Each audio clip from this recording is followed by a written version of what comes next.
Hello, hello. Hi, hi. Welcome to the stream. Yeah, so we're streaming. We're doing things. We are doing things. What are we doing today? Do we even know? I know nothing. Me neither. Are you going to be doing some drawing? Yeah, so, you know what's so funny is that I'm actually going to be doing exactly the same thing I was doing last week because, okay, completionist viewers may notice this. I completely redid the painting that I was working on last week, and it is now at essentially the exact stage at which I ended last week's VOD on, because I realized after we ended that stream that I had been painting on the wrong side of the paper. Because there is like a wrong side and a right side, and it was the wrong side, and I was like, why does this not look right? And then I figured it out, and so back at square one. But so how can there be a wrong side of the paper? Is it like how the fibers of the paper are? yeah, oriented? it must have something to do with how they press it.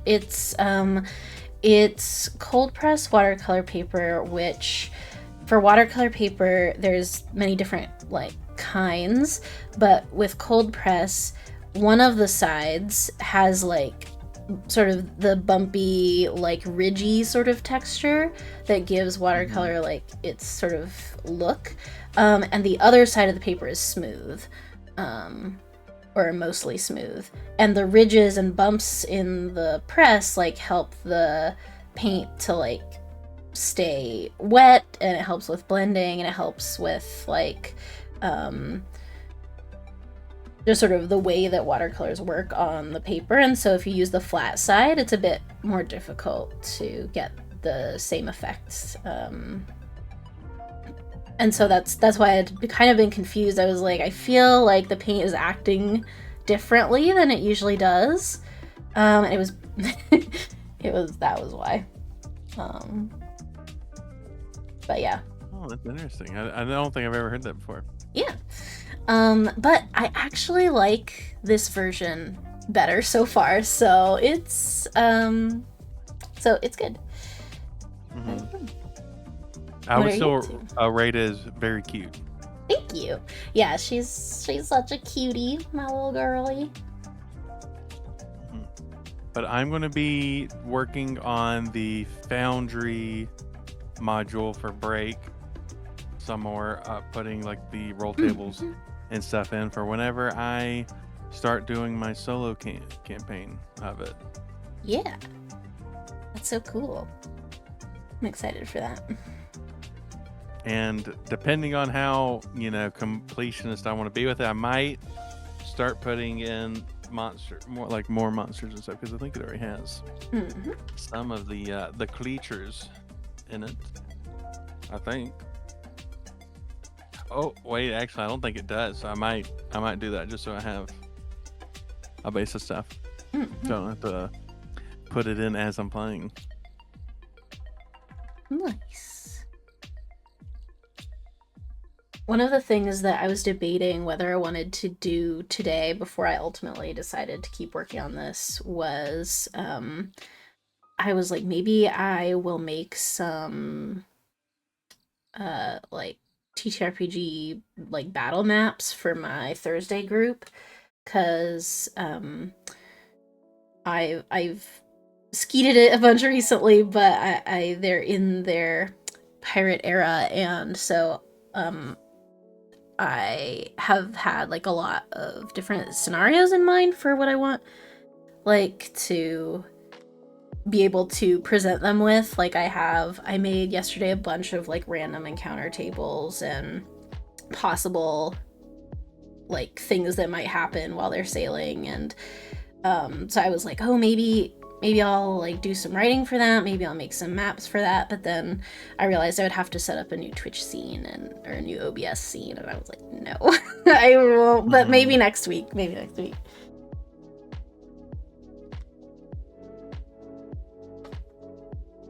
That's something that is something I need to work on, is the like TTRPG overlay.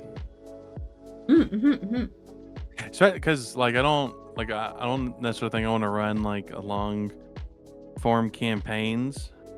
Yeah. So thinking about, partly because I want to like be able to play, a bunch of TTRPGs. But that would also mean like probably making several overlays depending on how many players there are for each one, and then depending on the number of players you have, that means then you need to like change the size of like other like portraits and stuff, and so it's a lot of thinking. Yeah, it is.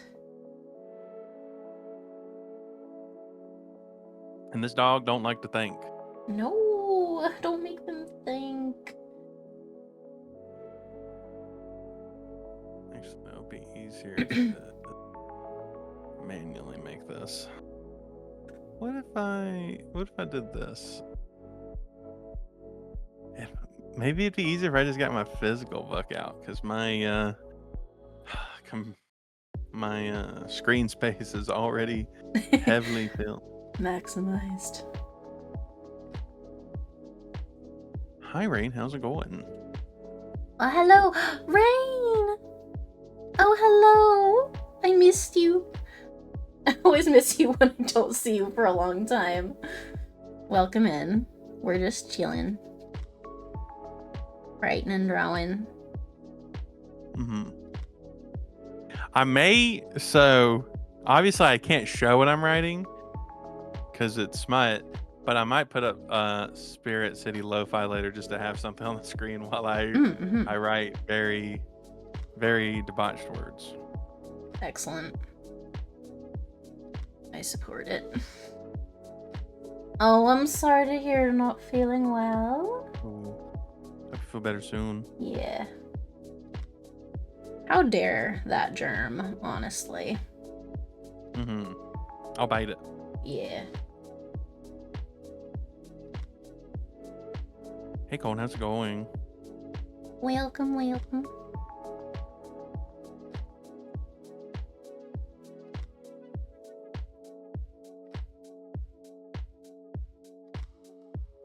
Okay.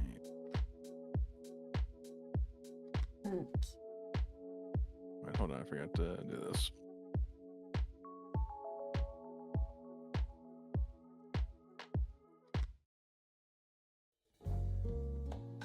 So for some of these roll tables, I have to get kind of funky with them because you're technically supposed to roll them twice, and I could make them each a separate table, but I just feel like it would add a lot.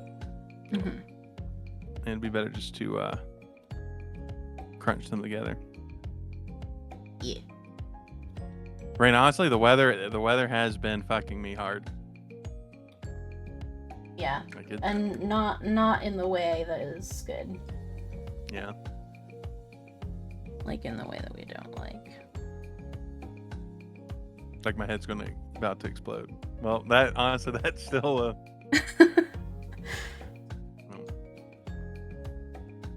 it's the burden I bear. Always sus.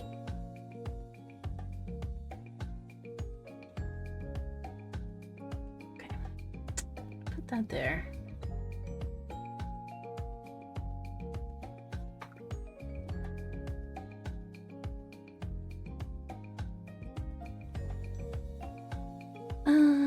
Which thing do I want to do first? I don't know.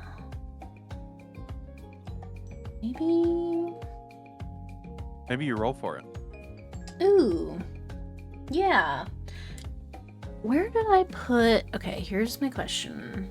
Do I know where I put my dice?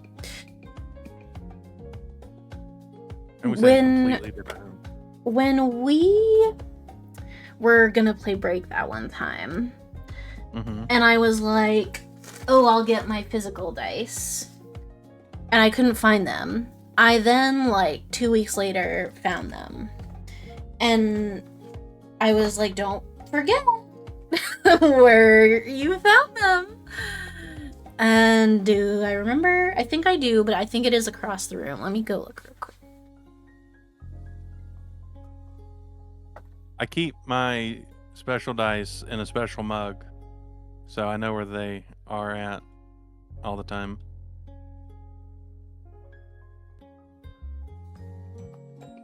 And I was hoping that the mug would channel good luck into the dice, but unfortunately that has not been the case. I found them. Let's go. Okay, so I have many options. I have, and I've never used any of these because I only play games online. So I have like chamomile flower one. I have like a rose hip one. I have sort of a like blue and orange koi fishy one. These are all from Etsy, I believe. And then my like Chessex, game store dice that is purple and blue. So I really could do these. Now you need a die for deciding which die you roll. Yeah, I do. I'll roll this one because I don't know if I've ever actually rolled these before. Yeah, they're really cute. I would tell you which Etsy store I got them from if I remembered. I got them, I want to say like 10 years ago at this point. So I no longer remember, but they are really cute. And yeah, they have, I don't think the dice themselves are particularly kosher because they have like the flowers in them, which I'm sure like weights them a little bit. But all right, but first I have to decide. Okay, I'm gonna say odds are gonna be, no, I won't do it that way because I do want to work on Sealy first so she can dry. I'll do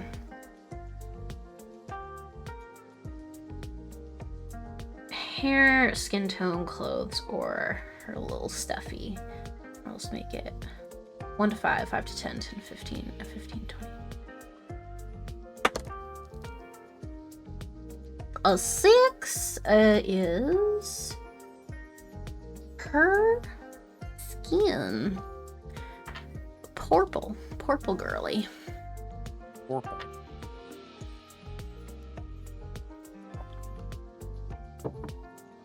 Oopsie, I got a little too excited. Okay, that should fix that.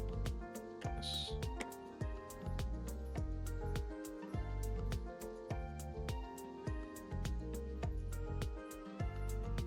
Every time I get like a new set of paints, for some reason, I have to make sure that I get like a Sully colored color because I'm like, I have to be able to paint my girl, and sometimes it's hard to mix her skin tone because I'm very particular about her sort of shade of purple.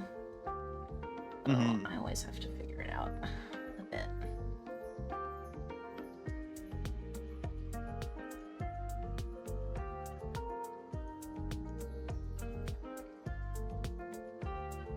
I can see that, like, considering how like popular D&D is now, like if they made their own like paint set, sort of like how Warhammer has their own paint set. You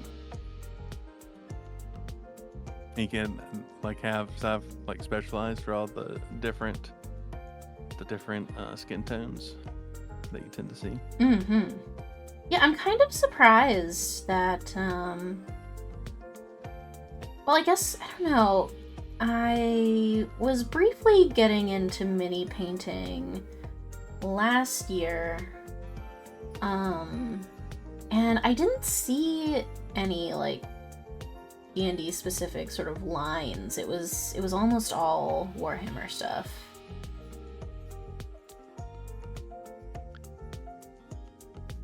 which kind of surprised me, but I wonder if it exists and I just haven't heard of it. That is possible. It is. Because, like, WizKids puts out, like, D&D specific minis and stuff, and I would think that maybe they would have their own line, but...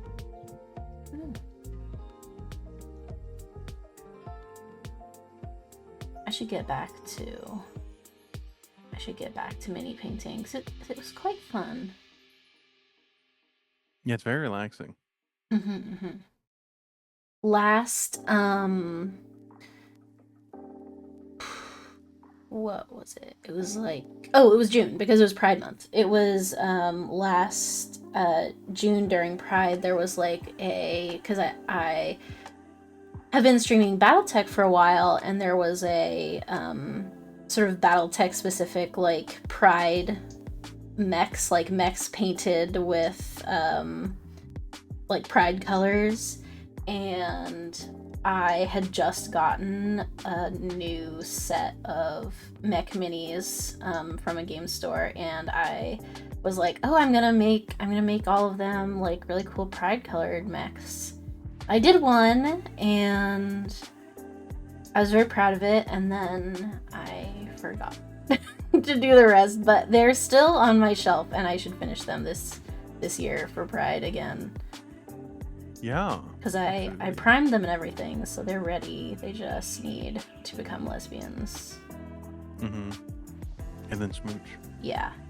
And then I will do like the gif from the Tangled movie, the guy making his little miniatures smooch.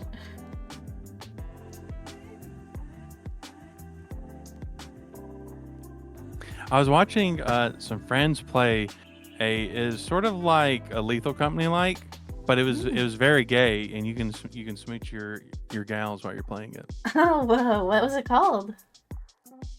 Mama's Sleeping Angels. Whoa! What a great name. Yeah, it's a fever dream. I must see. I must find it and see what it's like. That sounds fascinating. I'll send it to you so you can peep it.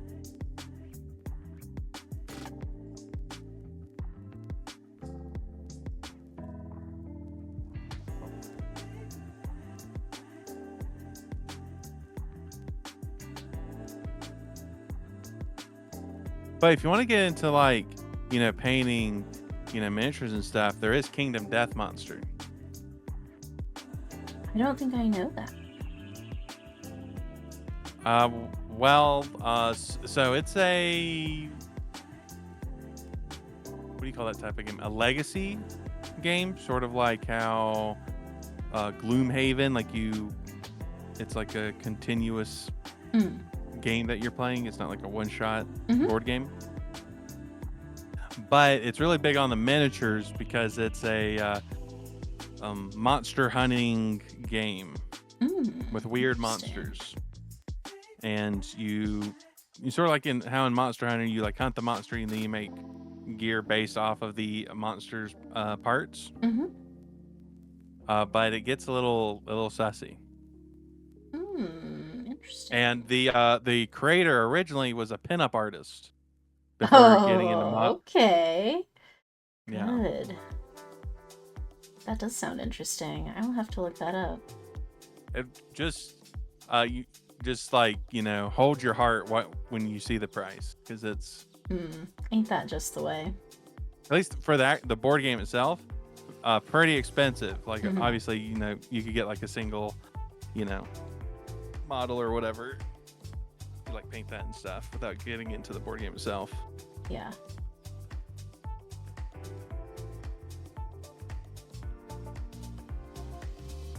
I've played the Gloomhaven video game that's essentially just the board game. Ooh. And it was very slow. Like, in what way? Like, playing it took a very long time to get through a single fight. Yeah. Interesting. Like, I think it was over 40 minutes for like a single encounter. Oh, yeah. Oh my gosh, do you want to know something so sad that happened to me the other day? It was my friends and I were playing Baldur's Gate 3, and Wednesday was bad, just in general, but I was like, oh my god, I get to play a game with my friends. I'm so excited.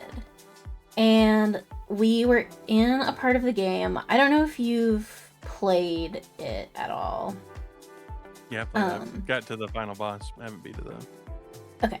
So we were in the Underdark, in the like Dwergar area, with the big forge and whatnot. And we did like a couple of big fights in a row.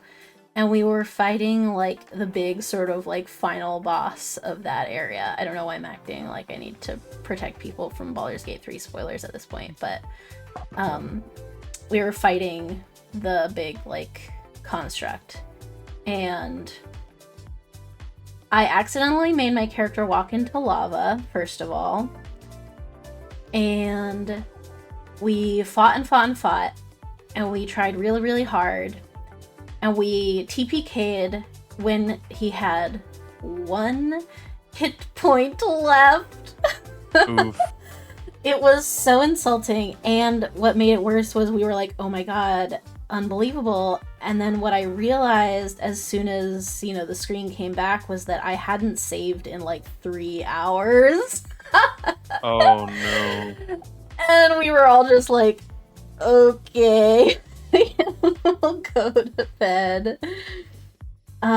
It was...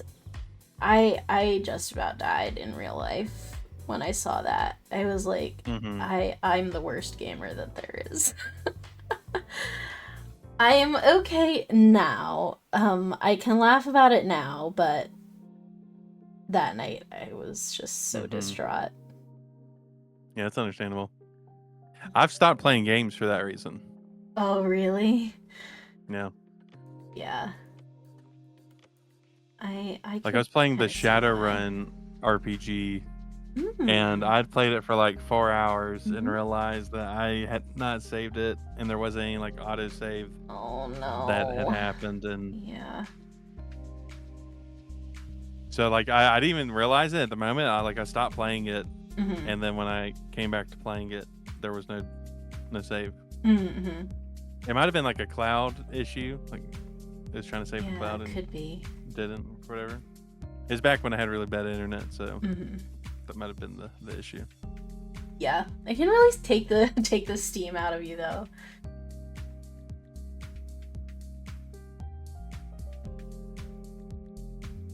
Which Shadowrun was it? Oh, let me find the name of it real quick. Is Dragon something, I think? Dragonfall, probably. Shadowrun Returns, that's the name of it. Interesting. I don't know if that's the same one that I'm thinking of then. Maybe not. So what's interesting for Shadowrun for me, I did not first encounter Shadowrun from the TTRPG, but from the first-person competitive shooter that it had on the Xbox. I didn't even know it had one of those. It was really fun too. Like it was a class-based competitive shooter on the Xbox 360. It was a wild time. Wow, fascinating. And yes, like me and my friends played it pretty much for the entire summer before like the next Call of Duty came out.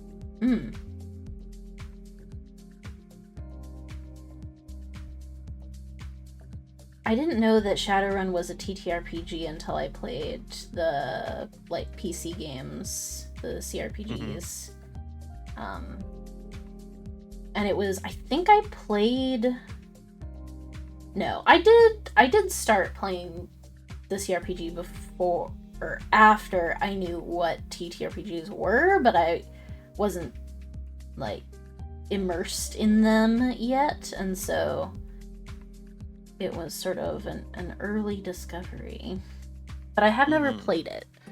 The RPG. I've only played the video game. I want to, but at the same time, like, like playing the Cyberpunk TTRPG, at least once we got into combat, was rough for me. And as far as I know, Shadowrun's a lot worse. So I'm not sure I could do it, but I do know that Shadowrun has a Savage Worlds version of it. I'm pretty sure, like an official Savage Worlds version. Savage Worlds seems a lot easier to get into. Interesting.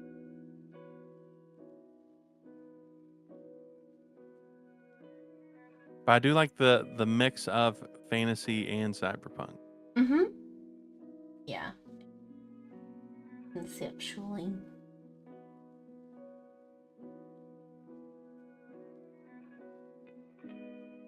Another table down. But I think maybe I'm just getting more into like non-medieval stuff in general. I think I've just played too much medieval fantasy. Yeah, makes sense. Wanting to branch out into different things.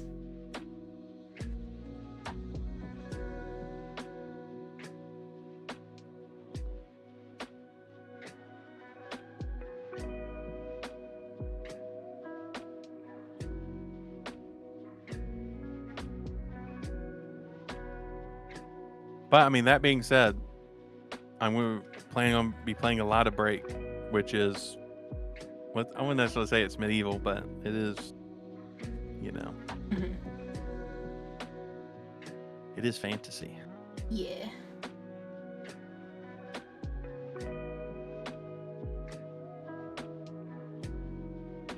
I would like to figure out how to make a calling or something to where you can play as the vending machine. That's that one isekai. Oh my gosh, amazing. I believe in you. I think you could do it.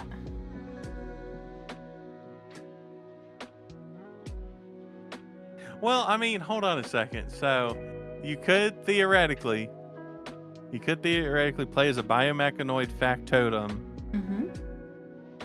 And just with a little finagling, you're essentially that. Yeah. Without the, like, I'm a super overpowered OC or, like, MC stuff that isekai always does.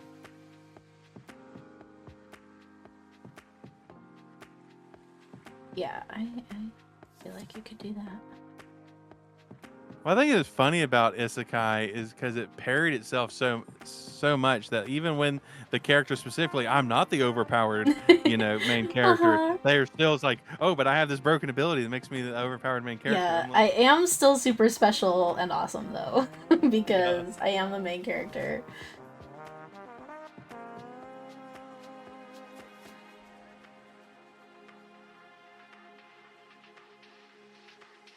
I think eventually one day we'll get past it. I don't know that. Oh, what were you gonna say? When I originally, because I was sort of excited for solo leveling when I first heard about it, but then when the anime came out, they like skipped him being like sort of crappy and having to like grind through levels once he got like a special power, and just like he immediately became badass. I was really sad. Oh, bummer. The grinding is half the fun, Especially depending on the grinding. Indeed.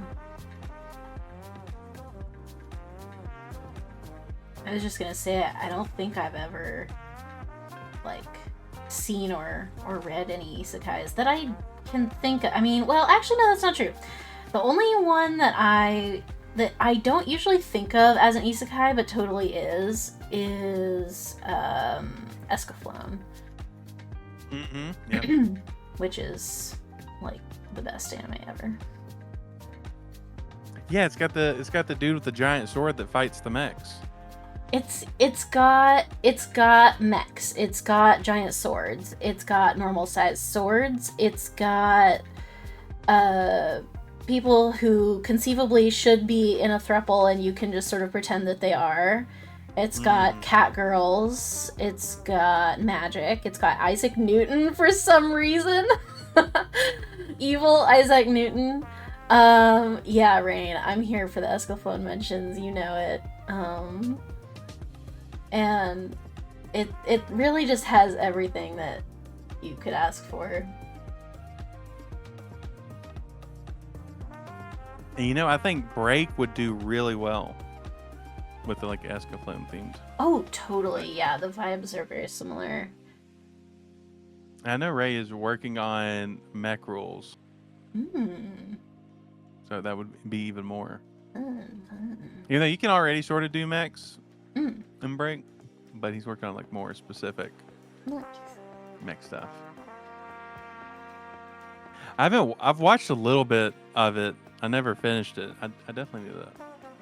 Because I started watching it back when I first was getting into anime, and one of my friends just dumped me a bunch of burned CDs of anime. Oh, yeah. So I watched like Rurouni Kenshin and like Hellsing Yeah. and stuff like that. Cowboy Bebop. Classics. Magic Knight, Ray Earth. That sounds familiar. I think I have watched it, but I've binged so much anime that it kind of all blurs into a anime soup. I really want to read or watch Magic Knight Rayearth. I probably would read it instead of watching it because, well, unless I could find a good sub, Amazon Prime had a, like, I think it was a year or so ago when I checked this, they had a dub of Rayearth, but it was like 480p like dub from like 2001. I don't know. It was, the quality was not good and not on the fault of the anime or even of the translation, but just like the streaming of it was so bad that I was like, okay, I might as well find this elsewheres on the internet. But I love Clamp, and so I might just read it because I love their art style, and I'm always happy to read anything that they do.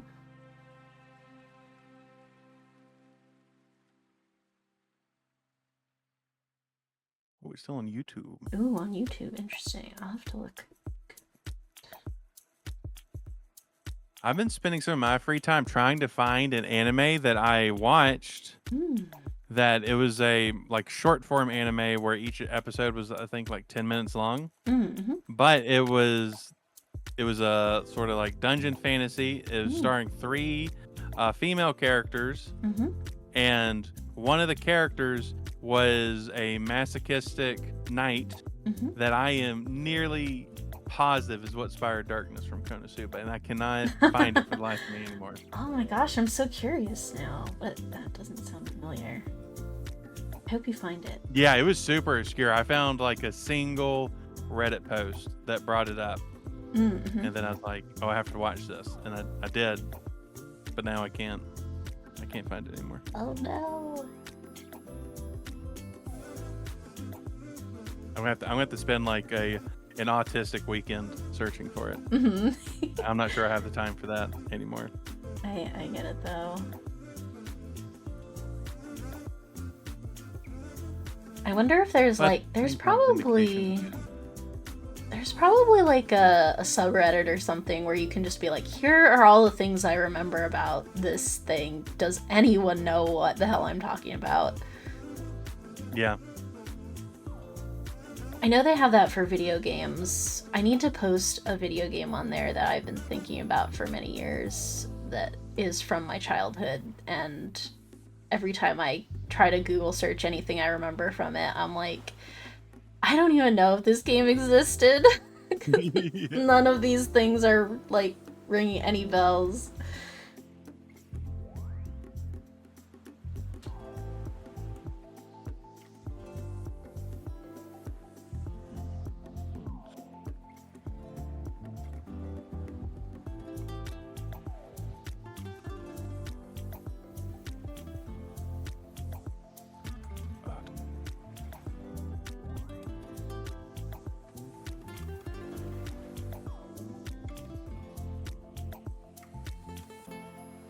Oh no.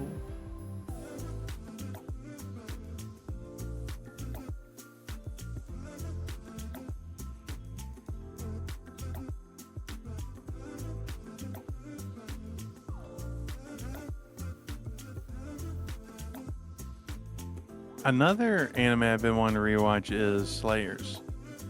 Ooh. I don't know that one. It's the one with Lena Inverse. Mm. She's in Dota. Weirdly enough. But it came out. Was it the mid 90s? But it's like Rain. very, very classic, like D&D, like anime fantasy. Oh, cool. I have to put that on my post-it note of things to look up. And it one of the things I love about most, so it has like, you know, fishmen in it, but they don't look like, you know, evil mermaids or anything like that. They're fish. Then they have human arms and human legs. I like that. Yeah, it's really silly. And there's a lot of seasons of Slayers. There's like 7 or 8, I think. Nice. It's funny. I went to get my post-it note to like look at what else was on it, and it's stuff that both you and Rain recommended to me ages ago, like in other streams. Oh, that's so funny. I added one to the list. Oh yeah.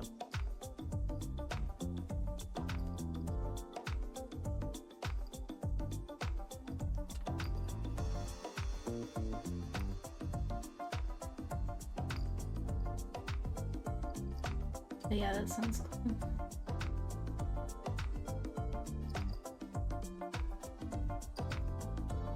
Lena Inverse was also a character I was thinking of when I was making the Boom Wedge. Ooh. It's her and Megamine. Nice.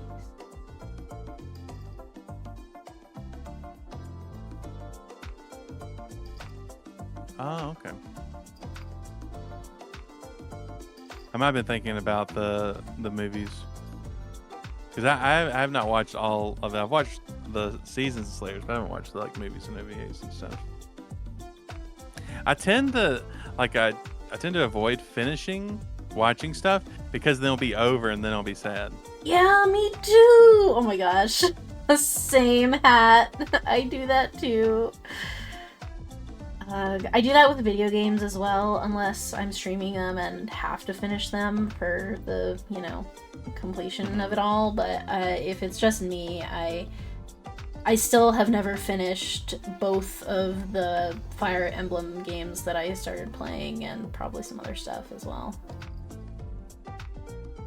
Even though I was having so much fun with the games themselves, it wasn't like I didn't finish it because I didn't like it. It was that if I play the final battle, it will be over. And that's so sad.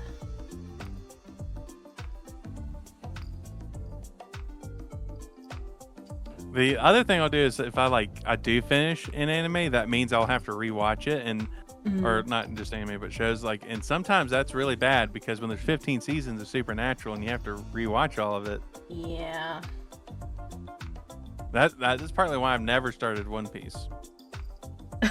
Yeah, that's quite an undertaking. One thing I wish One Piece did like for Naruto, it had the Ultimate Ninja Storm games, and those are actually really good if you want to experience the story of Naruto without wasting, you know, the hundreds of hours watching it all. I wish they would do that with One Piece, so I could play the One Piece games, right? And only, you know, spend like, you know, maybe 100 hours, or I guess with One Piece it might be 200 hours of video game play versus the you know, I don't know, several months that it would take to watch all of One Piece.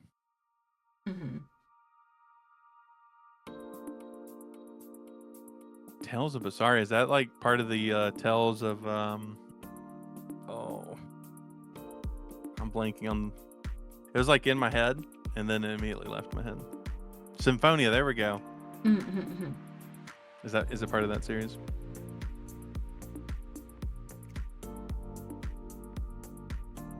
I really like Tales of Symphonia. I think that was the one that was on the GameCube. I've heard good things about it, but I've never tried it in the field.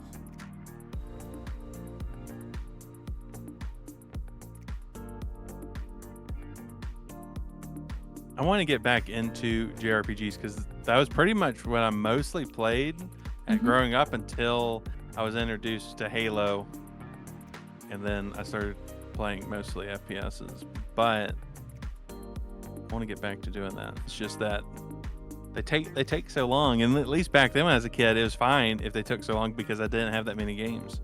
So it taking like 100 hours or whatever to finish wasn't a big deal. But nowadays, that's a lot of time.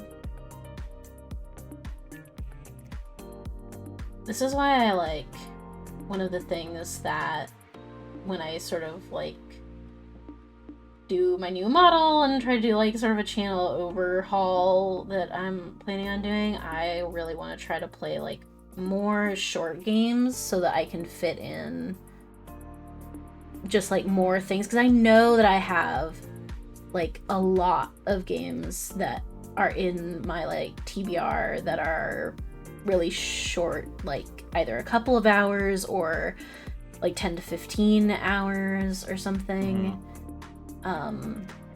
And I've been playing a lot of games that are like 50 to 100 hours, and it's like, oh, but then I feel like I'm not progressing at all.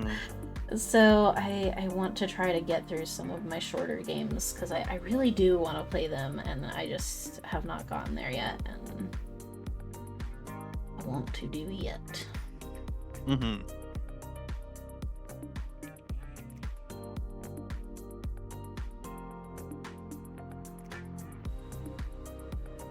I just have to finish all my Mass Effects first, and then I can do that. Are you just gonna do the core 3 Mass Effects, or you're also gonna do the reboot? What's it called? Andromeda? Is that what? Yeah. I wasn't planning on doing it because I don't really know anything about it actually, so maybe I would, but didn't seem like it was sort of part of the original experience. Is it a remake or is it a sequel? It's completely its own thing. Oh, it's just its own thing. Yeah. Probably not then, I would think. And I don't think they've had a sequel or anything after that. Because Andromeda wasn't made by the original BioWare team. Oh. It was after all the EA or whoever. Oh, fascinating. Then yeah, I almost definitely wouldn't play it. You don't play Shepard Andromeda? What's the point? What's the point if I can't be her? I love her. Exactly. I always thought Mass Effect would be a good TTRPG. They're making one, aren't they? I Maybe they swear, let me look it up, but I swear someone is. Maybe Modifius? Ooh, I could see that. They have like Coriolis or whatever. Oh, that's Free League, I think, but oh, yeah, so it is Modifius that I was thinking of. It's not a TTRPG, it's a board game. Oh. Which I don't know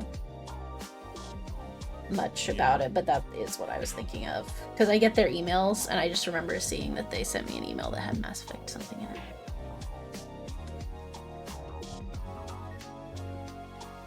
It would, yeah. Yeah, the Dragon Age one's made by Green Ronin. But I've finished putting in all the roll tables from break, so I'm gonna go get me something to drink real quick. Yeah, and then I'm not sure if I will continue putting more stuff into this Foundry module or not.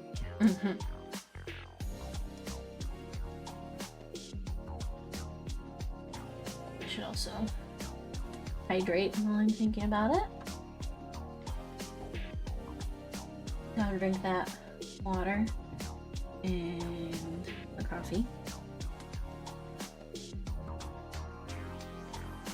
Oh no, Rain!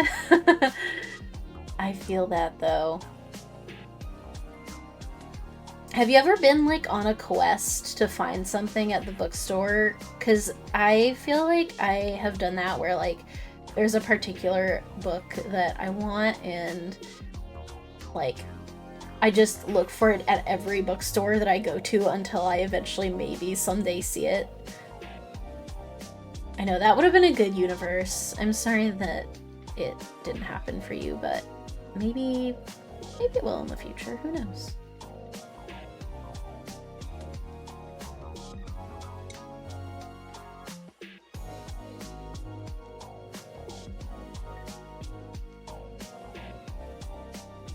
Oh, several lists of books you look for. That's great. I actually think I fulfilled my quest finally. My quest had been a comic, a graphic novel called Black Sad, which is like an anthropomorphic like noir comic. And I had wanted to read it for a really, really long time because I love the art style. And I looked for it in every single bookstore that I went into for like 10 years, and it was never there. And I was like, I guess everyone just like hates furries, hates this book. But hold out hope, Rain, because after years and years and years, I found it, and it was so random. It was not in a local bookstore. It was at a bookstore in, like, I was going to my friend's wedding in a completely different state, and we had like 5 hours before the wedding, so we just went around to like bookstores to browse, and I found it in this random bookstore in Oregon, and oh my gosh, I was so excited. So it could happen for you, and I believe that it could. And you know what else then was weird was that after looking for it for so long and not seeing it, I then proceeded to see like a lot of other Black Sads in bookstores since then. Which was so weird. Like, I never saw it for ages, and it had been out for a long time, and now I'm seeing them everywhere. So I believe that it could happen for you, is what I'm saying. But yeah, what are some of the other books that are on your list? I'm so curious. Because now that I've fulfilled that quest, I'm like, well, now if I go to a bookstore, I feel empty inside because I'm not looking for anything in particular. Except more. Yeah. Hello. Hello. But yeah. We were just talking about I was talking to Rain about like when you have a quest for a book that you're looking at the bookstore, and every time you go to the bookstore, you just look to see if they have it, and maybe they do and maybe they don't. Mm-hmm. Ooh, the Dragon Age comics. Nice. I had that for a bit for the Berserk, like Dark Horse Limited Edition Berserk omnibuses. Oh my god! Those are so good.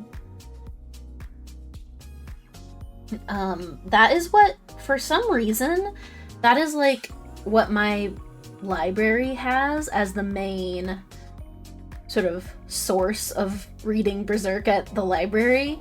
That's amazing. And so I feel like I got spoiled because when I started reading Berserk, it was like these gorgeous hardback, like deluxe size omnibuses. And then I was like, well, if I wanted to get personal copies of Berserk, it would obviously have to be these, because this is the prime way to experience this this comic. But yeah. Oh, and Rain, you know, I've been thinking about that because I I have a lot of volumes of Tsubasa,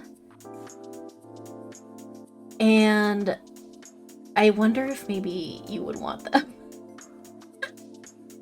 I wonder if maybe I should give them to you, because I think you might appreciate them more than me. Wait, so there's the like big, like hardback omnibuses for Trigun too? Oh Ooh, oh no. Oh no. The reason why I haven't started getting the Berserk ones because like the first one's always on sale for I think it's around $30, but the rest of them aren't. And there's a lot of volumes, and it's like it's going to end up being like $1,000 or something. Oh yeah, what are they, own like all those. $50 each or something? Yeah. Yeah, this is what I was thinking too. But I might just get the first volume just for the sake of having it, and then just read the rest on like a tablet or something. Yeah. I did the thing that we were talking about before where you don't finish something because you don't want it to end. I'm currently in the middle of doing that with Berserk. Even though it's not like technically finished, but I started approaching the volumes where Mira died and someone else took over, and I was like, I don't know if I have the strength to read these, but I must. That's understandable. But gosh, it's just so good though. Yeah, every time I like will look at like a page from that, it's just the amount of detail that he would put in. Right? It's incredible. There was an artist, like comic artist that I follow on Blue Sky, who was in the middle of reading them, having not read them before, and they're like a good artist, and they were reading these books like, I don't think I know how to draw. Not like this. And I feel that because he was on another level. Welcome in, Amaya. Hello.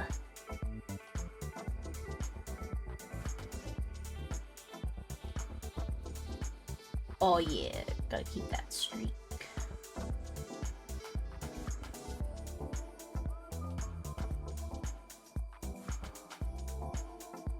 But how I originally got into Berserk was the 1997 anime. Ooh, yeah. And when the new one came out, it made me extremely disappointed. That I hope your is conference what is I going heard well. about it, yeah. Hopefully you're able to get something to eat, man, while you're doing conference stuff. It seems there's a plague going around of people not sustaining their mortal forms. Oh no, you only get one. You must take care of it. But what if I could get a new one? I mean, that would be pretty cool. Whoa. 1510 is a very high stat break. Ooh.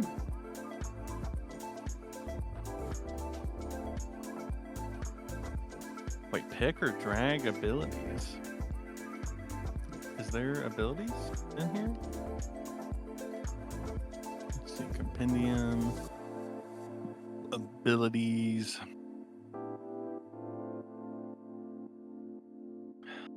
Okay, so it doesn't have the adversary abilities. Okay.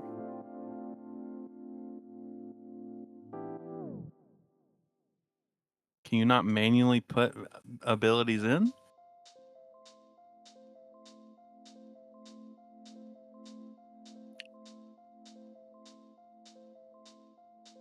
That might make this a bit of an issue.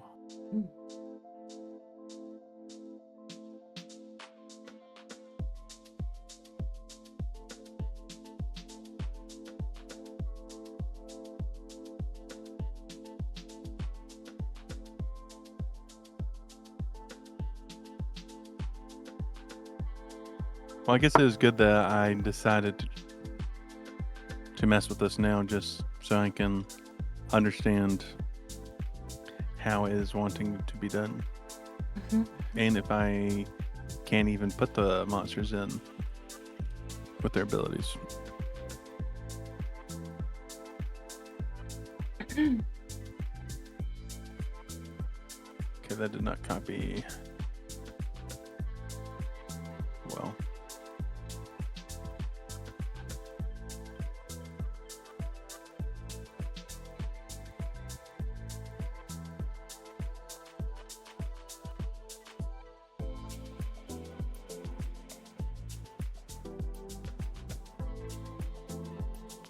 I'm currently putting in one of the sort of big boss creatures in Break, whose name is Laja. I'm not sure if that's pronouncing their name right, but they are the Asura of, like, let's see, fear and obedience. So they're like Dami Mommy. Excellent. We do love those around here. Hold on, I'll get a screen cap from the book to put up while I'm working on this, because this might take a little bit. Really?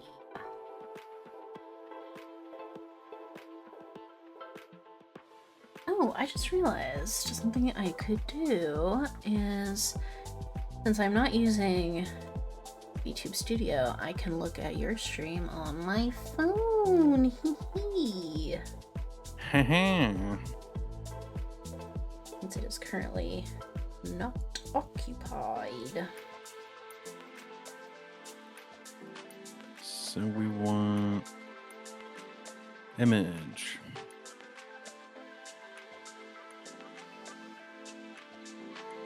There we go.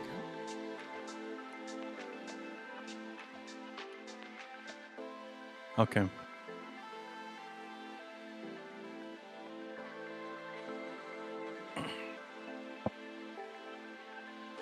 $30 stream streak. Holy heck. Whoa, that's so impressive.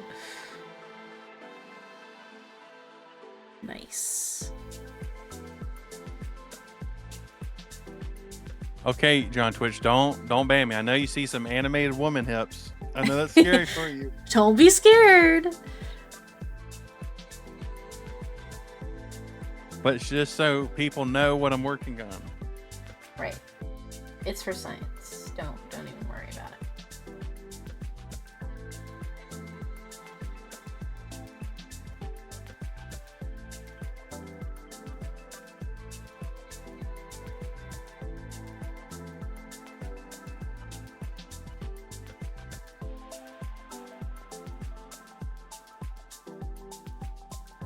Oh, no, hang on.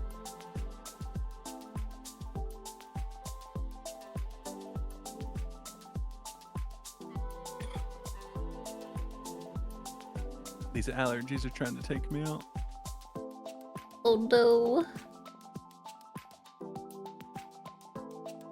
But I like Break still, it just amazes me because like it's just like Grey Wizard, the artist, he did all the art. That's just it's so much art. Yeah, it is so much. Wow, her design is wow, amazing. Yep. Beautiful work. Mm-hmm.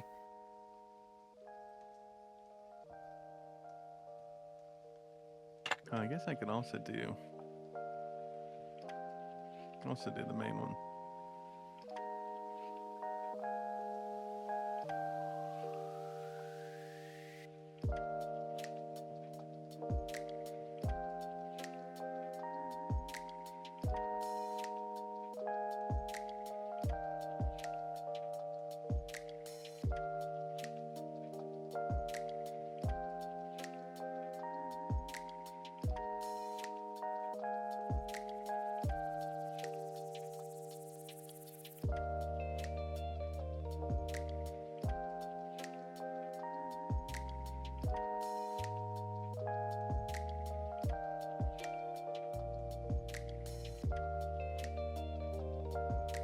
There we go.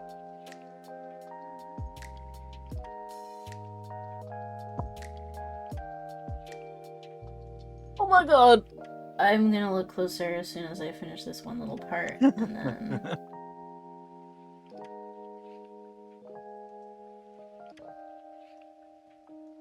Enhance.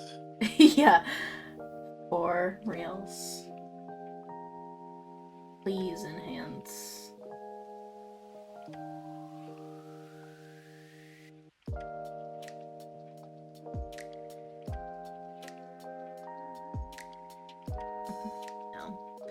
Now let me look at you. Oh my gosh, so beautiful. Wow, oh rude. I was enhancing her and Twitch gave me an ad.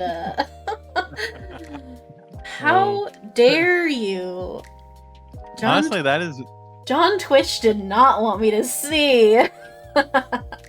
Honestly, that might have been Laja, like, doing that. Because she is about, like, you know, she got that vibe. Fair, I suppose. Teases you and then sucks you dry. That would be alright. I wouldn't even mind.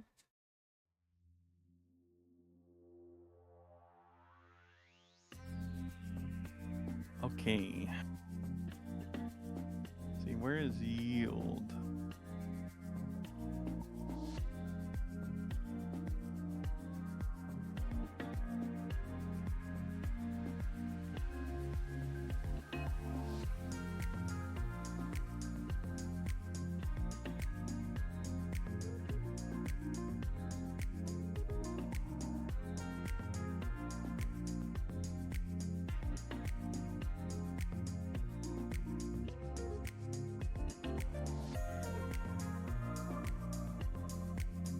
Ooh, yummy potatoes. Enjoy. Love potatoes.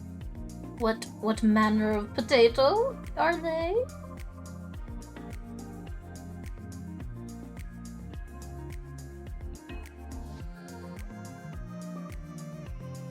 Give the deets. Huge fan. Huge fan of potatoes work. Oh. I do love a box of all ground potatoes, I'm not gonna lie. Whoa, wait, what is that? It is essentially like if mac and cheese was potatoes. Wow, that's extremely it's like powerful. Quiche, I guess it's technically a quiche.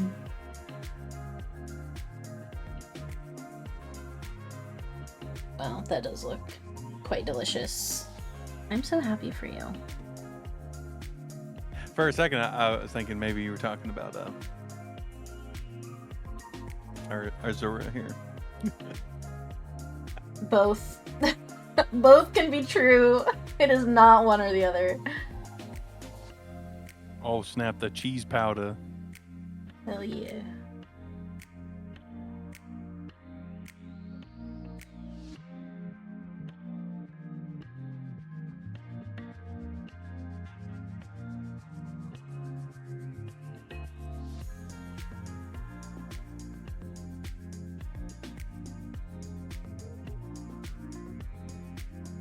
Okay, so that is done. Now we can figure out how we're gonna put these abilities in without a way to like natively make abilities. Yeah, that seems so strange that you wouldn't be able to. Well, so this is not like an official break module, but it is. It was made with the creator's consent. It's just that it was like the person that originally made it. They life or something came up, so they stopped working on it. Then another person picked it up and started working on it, and so it's just been a community thing, and it works. I guess we're about to find out how. I'm just gonna drag in, trying to find some ability that will work. We'll try that, see what happens.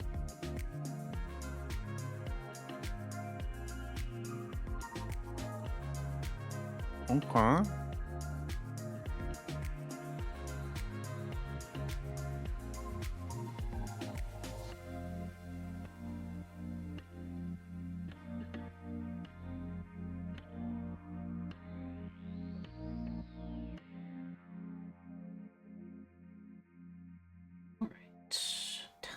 to work on a different part. What about a part? Is it time for another dice roll? Maybe. I'll choose a new dice for it to even.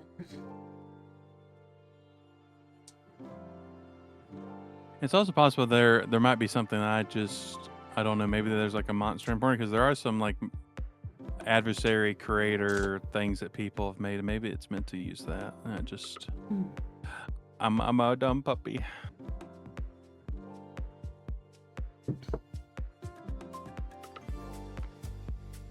It's interesting how the abilities are tagged though.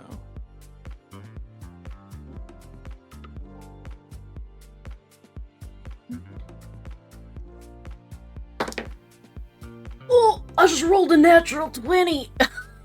Let's go. Oh my god. Okay, what does that mean though? What did I say? Okay, so pants. Oh my.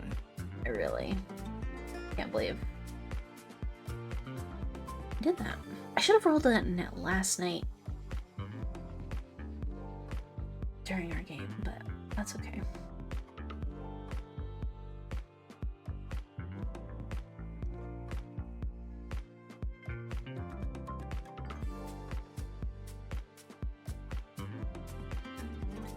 Okay, so yeah, this is gonna be a little jank. That's fine.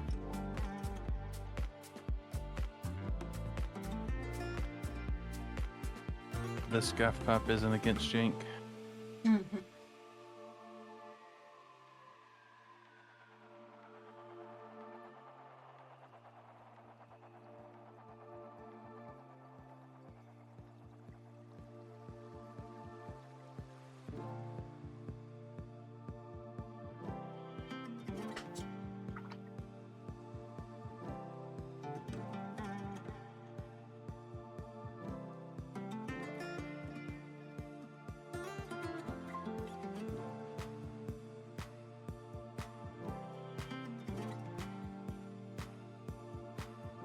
Oopsie.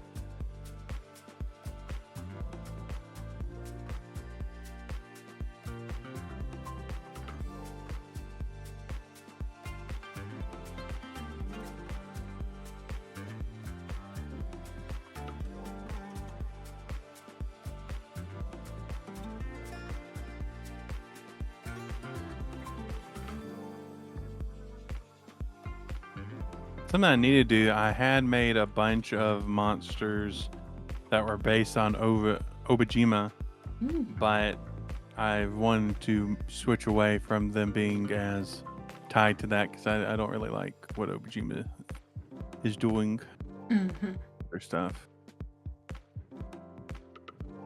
But I am very happy with the design that I did for it. Yeah. Okay.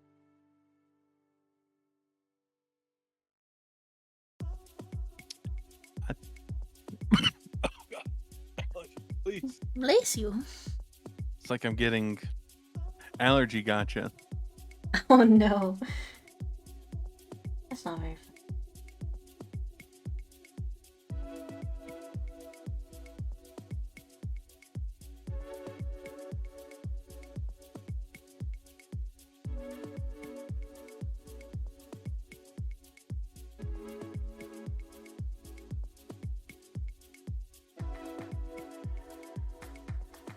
I'm waiting for the allergies to come to me. It's not quite time here yet, but soon it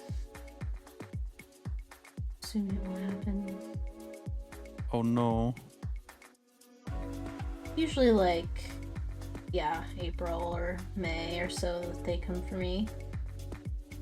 But luckily, like, just allergy sort of pills like antihistamines tend to work. They're not too bad, but they just make my eyes go crazy.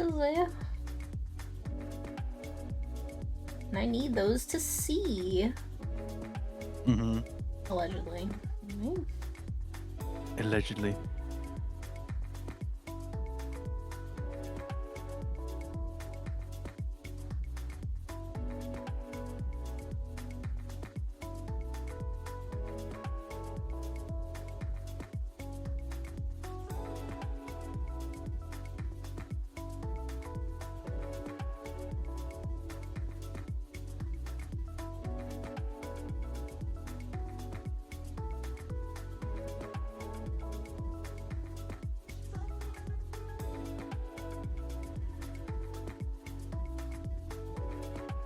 Wait, so that ability is not magic.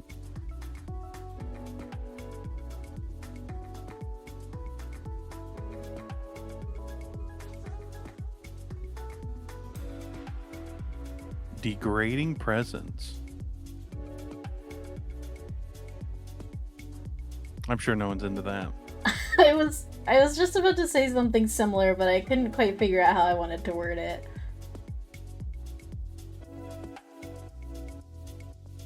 I was like, feel like people might like that. Mm-hmm. People.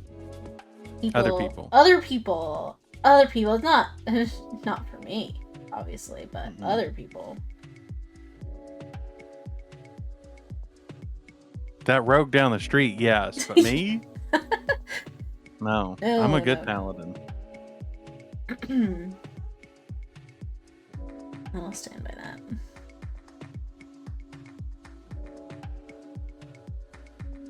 You know, that's what I haven't thought about. If I was, what character class would I be? Because I'm from like a modern thing.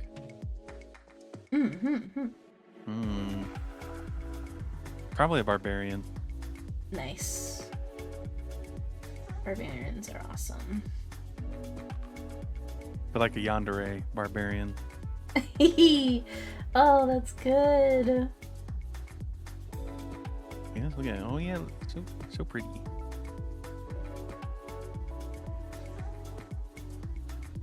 I'm telling you, you should set up a fourth wall because they have like you can do like posters and stuff. I did, after you said that last week, I did make an account, and I just need to take a look at. They had a lot of different offerings. But I realized that I actually kind of was familiar with them because I have been in some streams where, like, I think they have like an integrated chat giveaway thing where like you, like, as a viewer can buy like one of the things from a creator's store, and then it like does a giveaway in their chat for like a viewer to get it, which is really cool. And I've seen that done, and I didn't realize it was like a fourth wall integration, but it was cool. That is cool.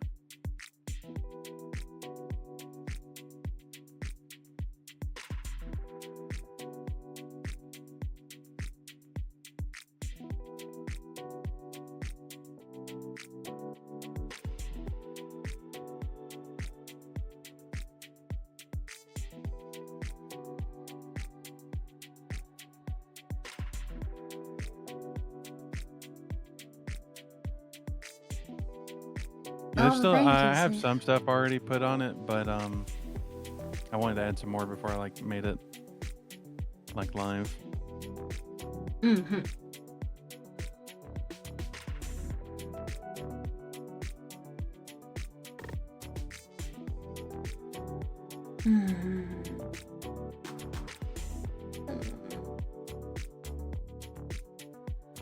Now I'm thinking really hard about what class I feel like I would be in an RPG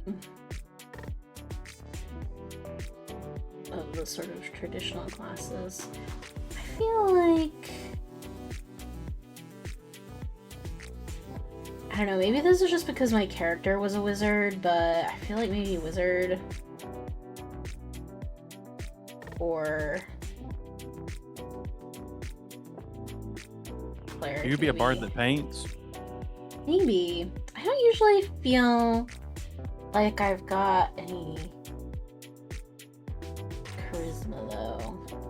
but you can have charisma in lots of different ways. I actually am, relatedly, a huge fan of playing charisma-focused characters who aren't, like, charismatic in, like, this sort of charming, like, stereotypical bard way, but in, like, the just force of personality way. Because I can be a bit stubborn, and by extension, my characters can be as well. And so I feel like a lot of the time it really fits to play, like, I've done a couple of sorcerers and warlocks like this, where it's just like, they simply just have the force of will to sort of, you know, enact things upon the world, and it's just sort of by their own personality. And I think that's very interesting and, like, a cool twist on it, because I'm not very quick thinking, like, in terms of improv, and so I was initially intimidated by, like, the idea of playing a charismatic character, because I was like, well, I don't come up with, like, cool quips very easily, or, like, good quotes very easily, just because my brain doesn't work that fast. But, like, I can play someone who's like, this is what I want, and this is what I'm doing, and fuck you if not.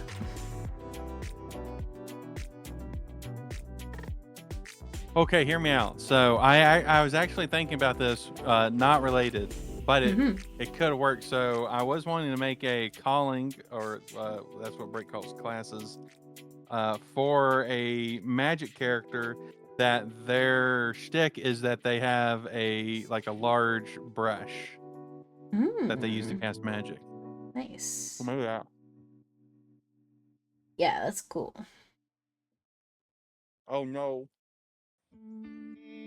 What happened? I got some crackers for a snack, and I bit into them. And I've never tasted stale crackers before.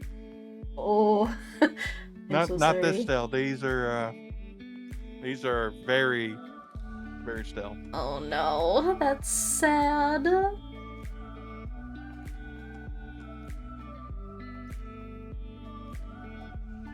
That did remind me to hydrate, though.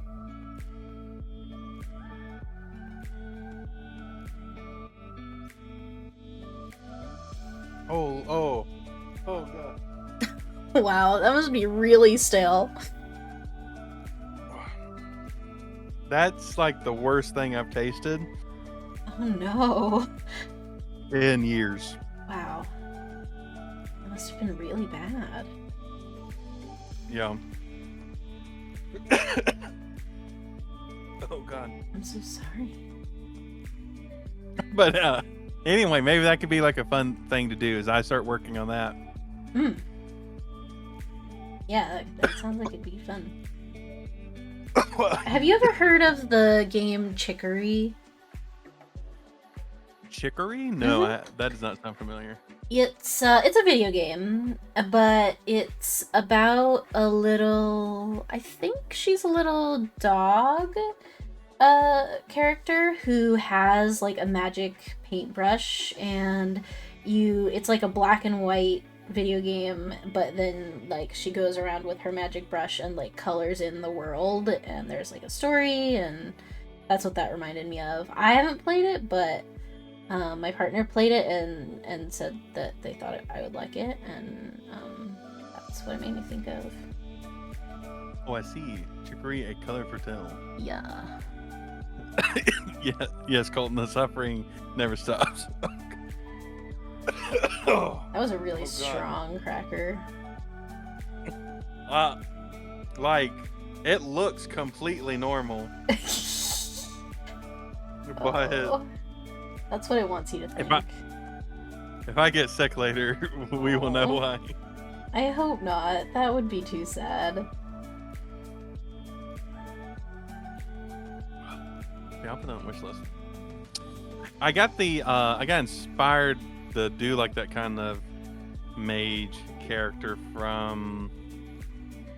It's a Metroidvania game where you play a character with a paintbrush. I'll see if I can find the name of that. Metroid.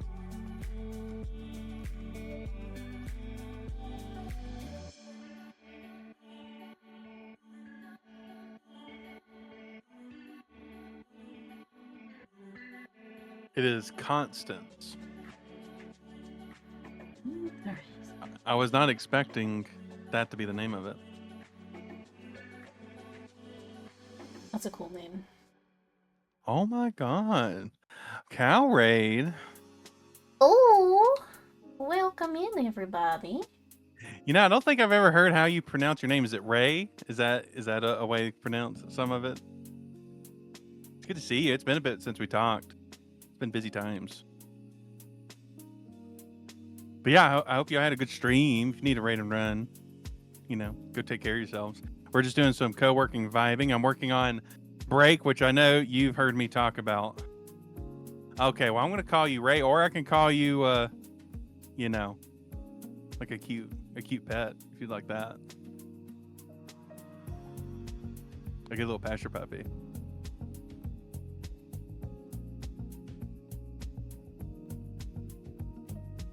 But yeah, I am working on putting in all the stuff into Foundry so I can play it as a solo campaign.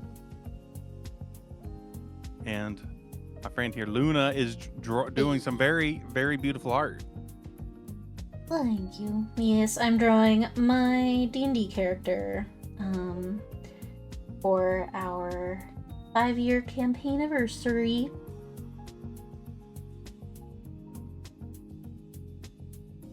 So what were you getting up to, Ray? What game were you playing?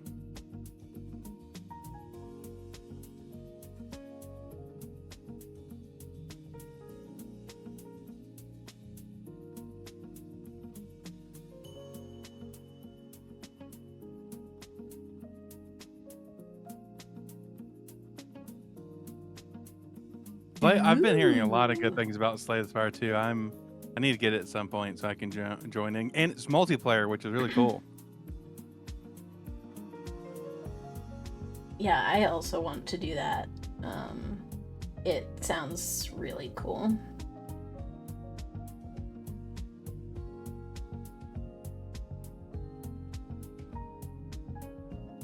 Oh, really? They did? Oh, that's that is super cool. Yeah, I was really curious about how they would, like, how the co-op would work, if it would just sort of be more people or if they would add actual mechanics to it. But they're really good designers, so turns out they did some cool stuff.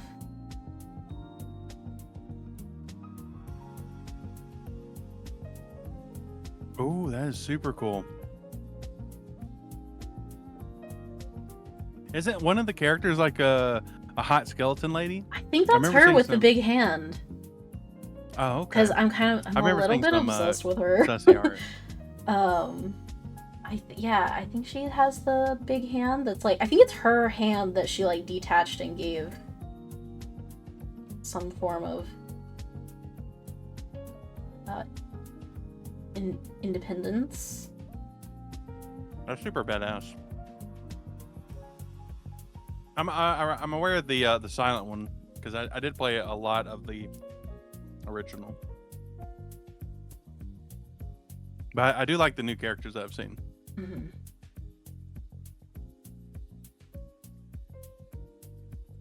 Maybe we could play that together sometime. I just need to. I mean, I could technically buy it now. Oh, I need to behave with my money spending though. I feel you.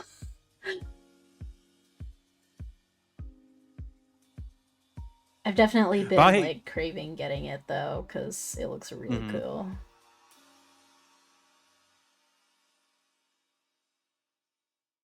There's been a lot of games come out recently. I'm like, oh no. Mm-hmm. Like Resident Evil 9. Like I mean, who doesn't want to see Leon as a daddy finally after all these games? He's finally evolved from Twink. It's time. I've been so grateful to see all the fan art of him. Yeah.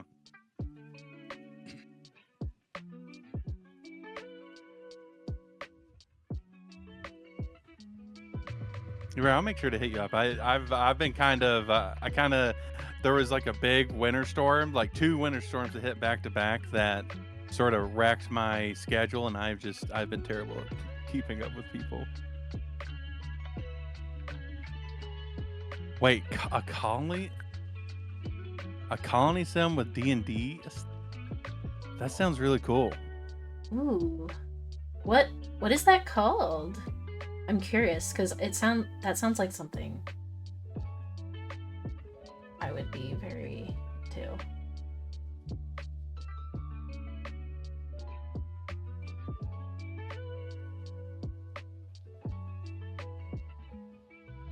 Okay, this fruit bar that I ate tasted a lot better than the crackers that I tried.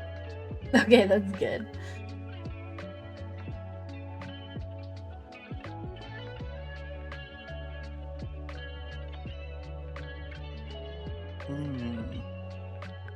Dungeon Settlers. Oh, Interesting. I'll add it to the wish list. Wait, did I add the other game? Did I add you? I did not. Okay. I almost forgot. Wait, Deep Rock Rogue Core. Is that related to like Deep Rock Galactic?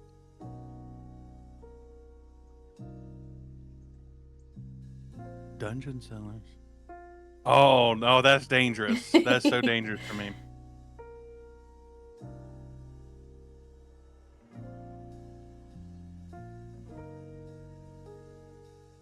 Oh, Deep Rock Galactic's on sale right now.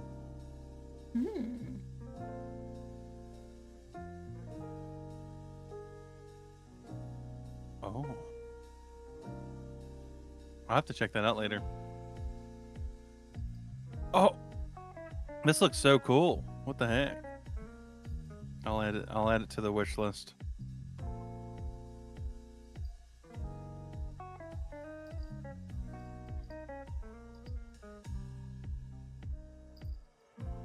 You know, it's kind of suffering being into video games and also like TTRPGs and not like, you know, just like a single TTRPG like a lot of people, because it's so expensive.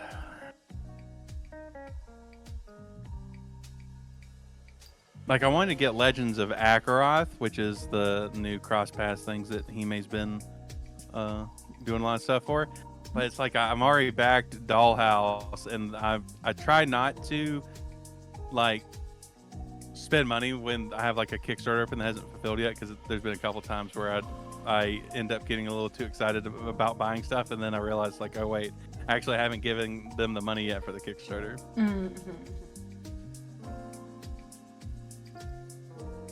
But I'm really excited for Dollhouse, and for not normal reasons.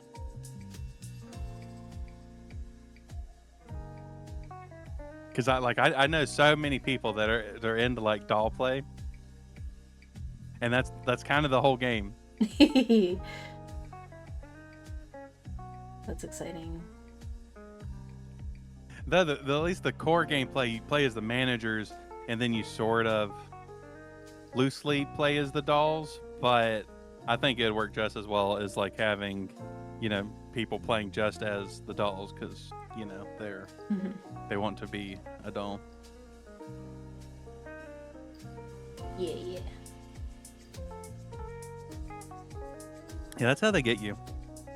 They just like to dump a bunch of stuff at you in the same time.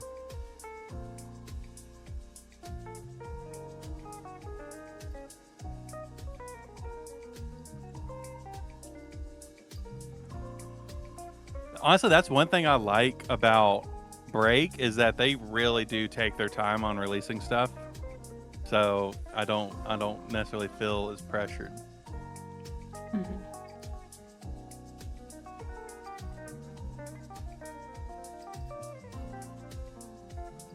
How's your Exalted stuff going? I'll peep.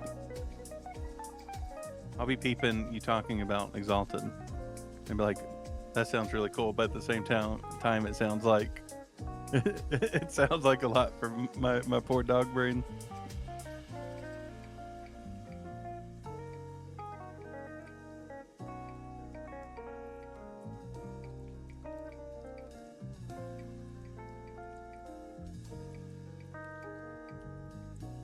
Do I want to add this table inside the ability itself, or... Oh, awesome. I still haven't tried a play-by-post thing. I need to get a shot at some point just to give it, like, see what it's about. Yeah, that's great. There's like for me, there's something about it. I just like love when you get like new people into something, and they just like they have like an excitement that you don't really get if you've like played the same thing a bunch. Like when you start a new campaign, but it's like here's our 10th D&D campaign.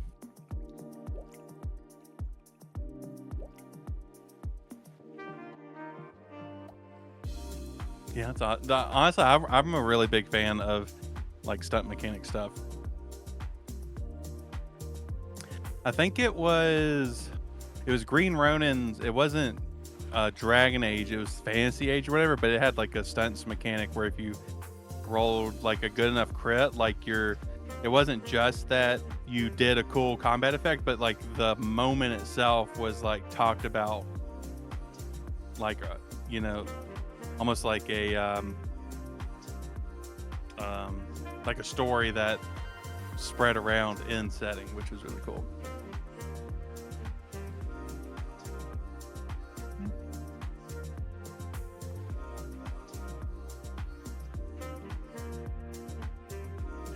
We'll do it in here. I'm not sure if this is the best way to have this ability, but I think it's best to have the ability itself even if it is a roll table.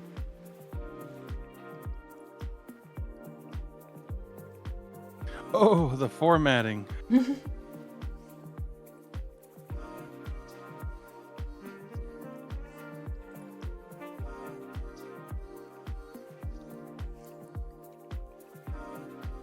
That is very anime. Like, Oh, that's so cool. like high-end Naruto levels anime.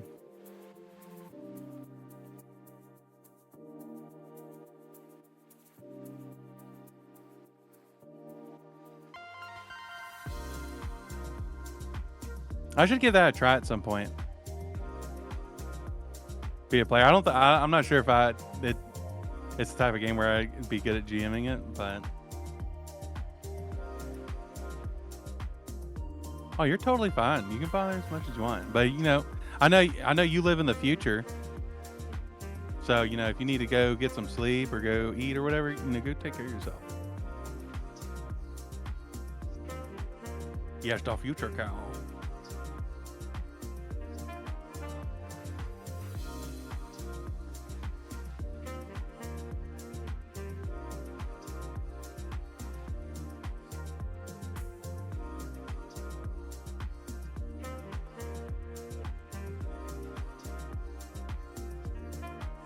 I'm just over here being a goober, copy pasting stuff. So, yes, more ranting. Yes, do it.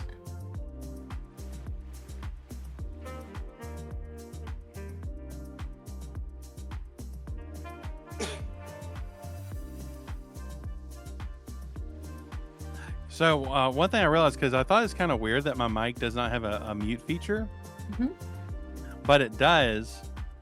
I just think the only way the mute feature works if you have it plugged in by USB, not by XLR, because it has like not a button. Yeah.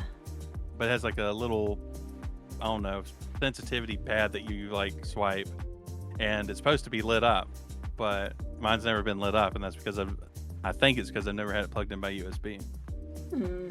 What kind of mic do you have? It is a Fine. Is that how you pronounce it? It's Fi Fine. I was just curious because it sounds kind of like the one I have, where it has like the mute thing is like a little sensitivity thing on the sort of tip of the mic, but it's a different kind.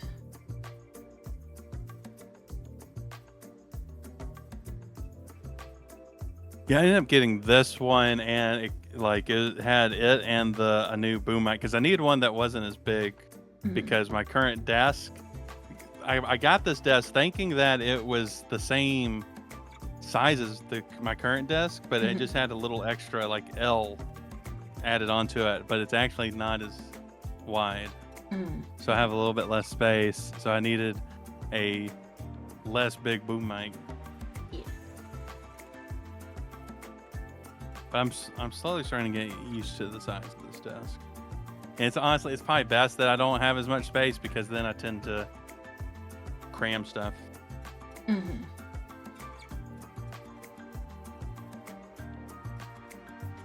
Yeah, sometimes if you have too much space, it's just a place to put more stuff. Which is sometimes helpful, and sometimes not as much. I wish that I had like the little L part that goes around though, because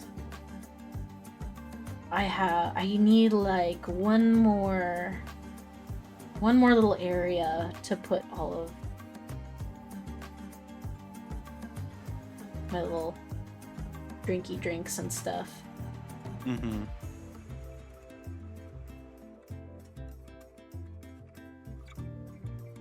Oh no. Okay, we're good. What I really need to do stream-wise is to like soundproof my office a bit more. I've never really done that, and I feel like it would be good.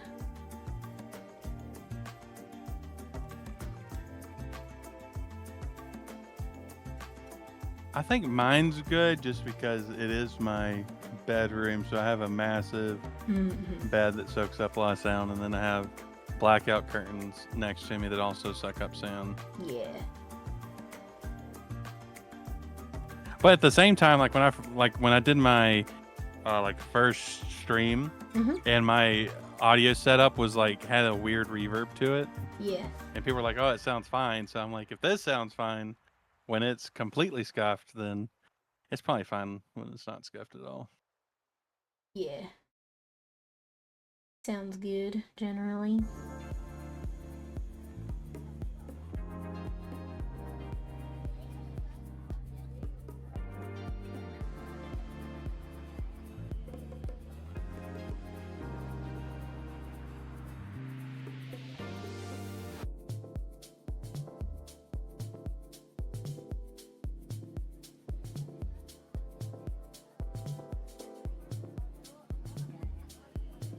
Oopsie.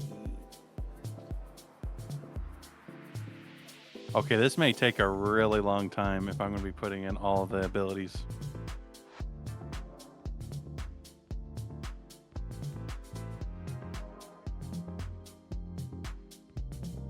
But I guess at the same time, once I do it, I won't have to do it again.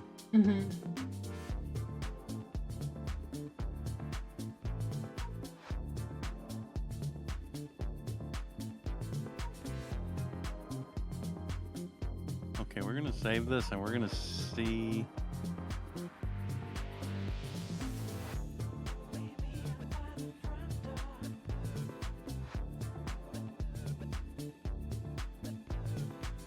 We're going to see what it looks like. Wait.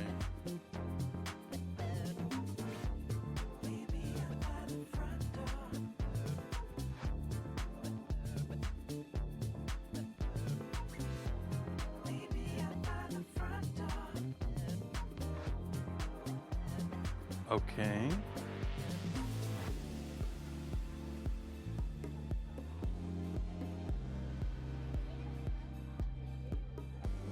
I am confusion. Yeah.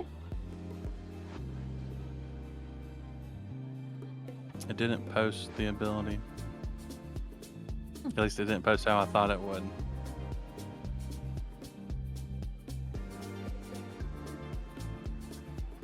Is there like an edit mode that's toggled on? Hello, Thor. I hope you're also having a good day. A chill day.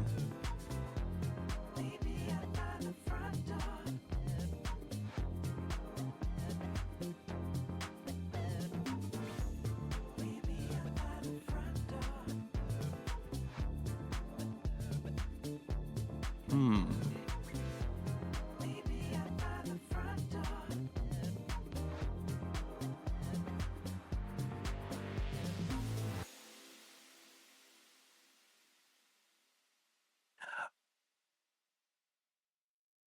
Yeah, it doesn't seem like you're able to like post the rules in chat, which is interesting. I mean, it's fine.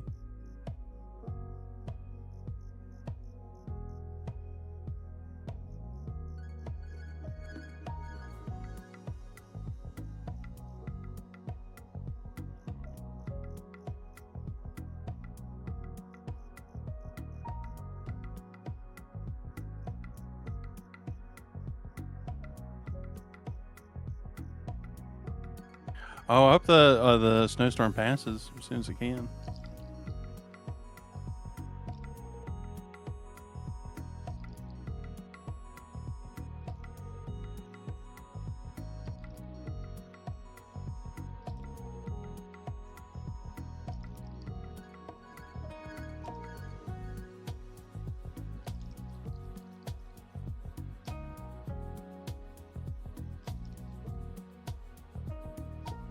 A side rail exalt, a heaven CIA. Okay.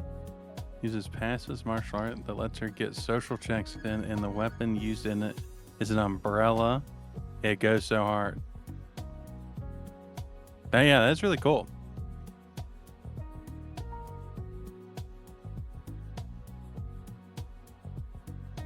Ever since watching Gachi Akita, I have appreciated the uses of an umbrella as a weapon. It's not nice meeting you too. Oh, hope you have a sweet dream. Good night.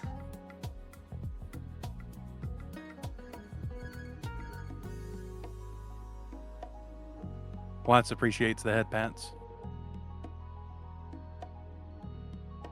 That's the ideal way to play a game, honestly, I feel. Yeah.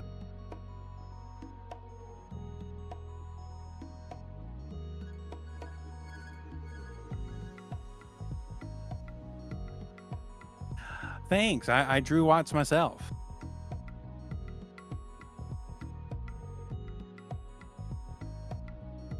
He is intentionally looks like Pikachu.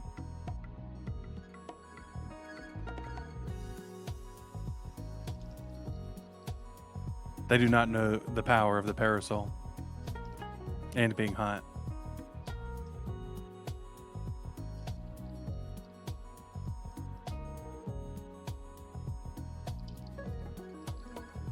The last time I played like an intentionally hot character, like that was sort of the point of it, is the person that I got my name from, Kyward. They were a hot goth furbolg wizard who intentionally like to use their size to intimidate people in like a kinky way.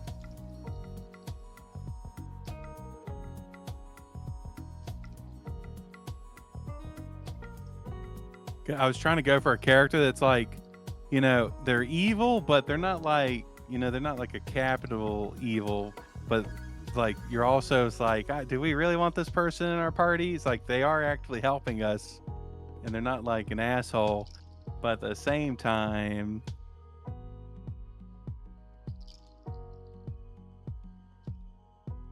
oh hell yeah.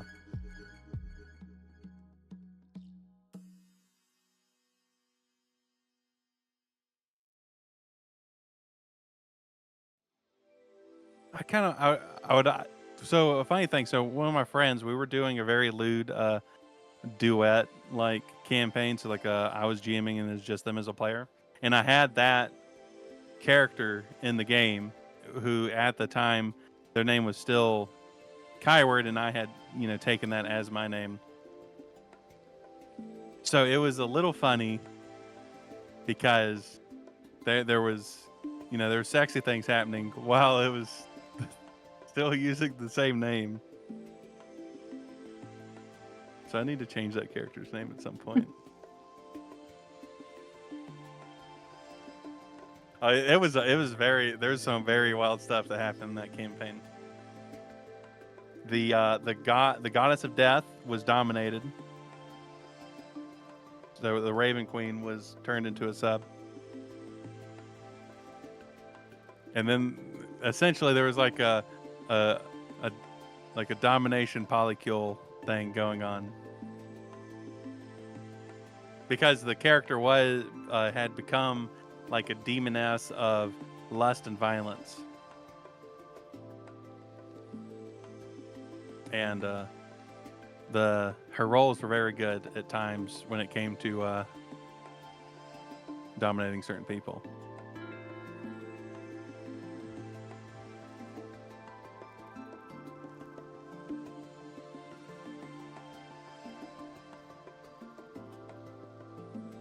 I kind of want to go back to that thing. We kind of did like a reboot sort of thing because I was working on a system that it was specifically made to be like a duet style game where the player character plays like a monster hunter, sort of like, you know, like The Witcher or whatnot, or Claymore if you're familiar with that anime. But a monster hunter that also has been given power by some like eldritch entity that's like trying to take control. So, and you use a dice, like a dice chain that represents the influence that this being has over you.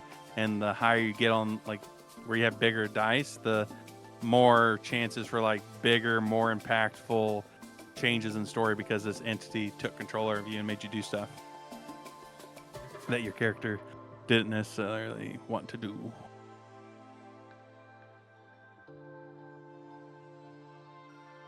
And I had implemented that mechanic while we were still playing it in D&D 5e, and it led to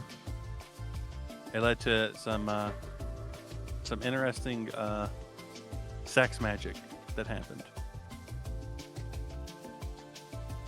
Solo players in the first campaign is in was achieving entirely implausible roles to risk people, including a couple goddesses and exalt sent to kill one of his friends. Oh hell yeah! There is something really satisfying where you actually get to do the sort of bard cliche of like seducing the dragon, because I feel like it actually doesn't come up that often, because a lot of times it's like, well, no, this person would not be seduced right now. You get stabbed.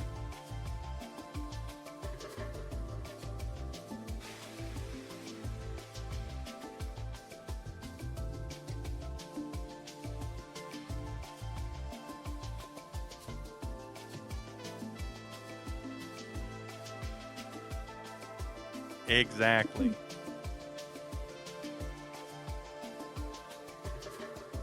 I'll put that up.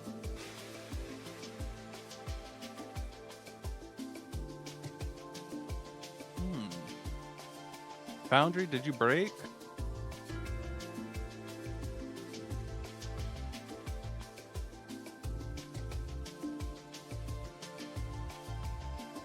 I wanted to do like a short campaign or maybe a one shot. The premise is that there's a bunch of monster girls that get together because they realize they all have the same dad. Oh my god, that sounds a deadbeat so bard, fun. and they have to go track him down. You should 100% do that. That sounds amazing. Why is this not?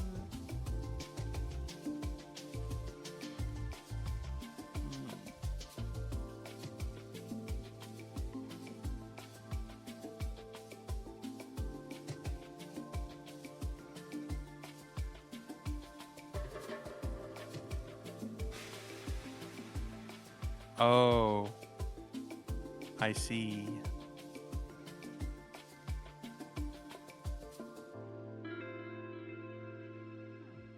Okay, this may be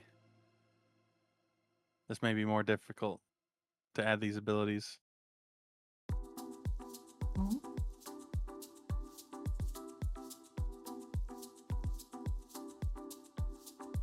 Is there not a way to copy them?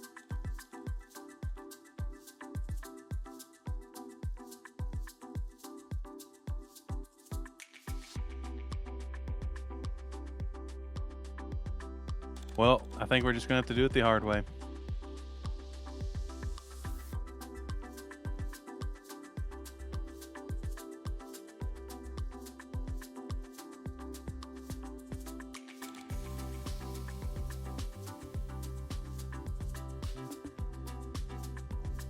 I wonder if I delete this after I put it in there, will it get taken away? Okay, no. So we're good on that front.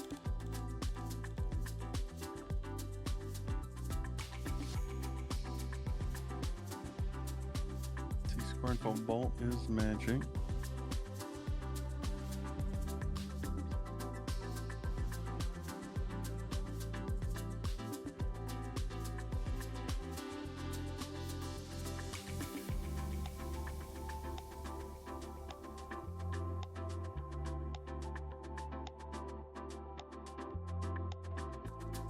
I guess what TTRPG would I want to run that in? It's a game about a bunch of monster girls chasing down their bard dad.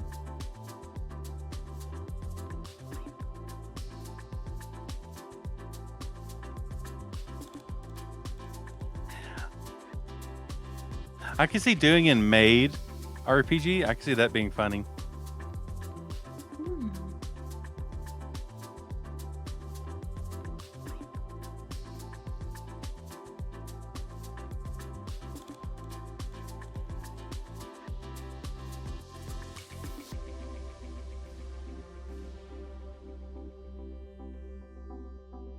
Oh, right. I don't think I might have mentioned this, but so I bought Pugmire, the TTRPG where you play as like dogs, like evolved dogs in sort of like a medieval world. But I bought it specifically to reskin the dogs as puppy girls. And so you play puppy girls that like serve their like master king. I think it's a really ingenious idea. I just need to find the puppy girls to run it for.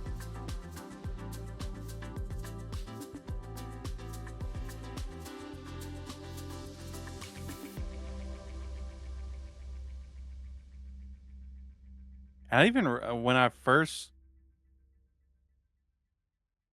Oh yeah, you go take care of yourself, Ray. Appreciate you right into me. It's nice to talk to you. Dark Allegiance point.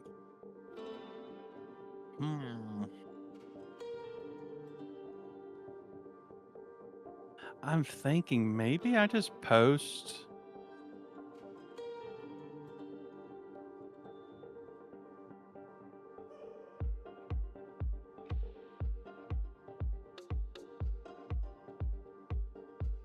That will end up making some really long abilities if I just post everything in there.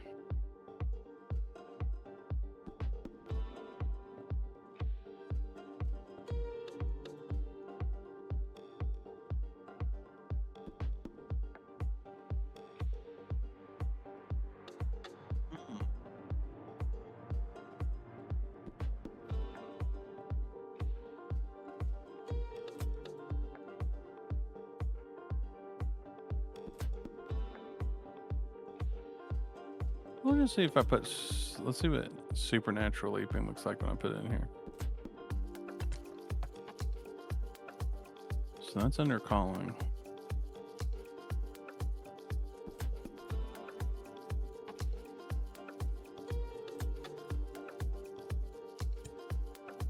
Oh, I misspelled that so bad. What the heck?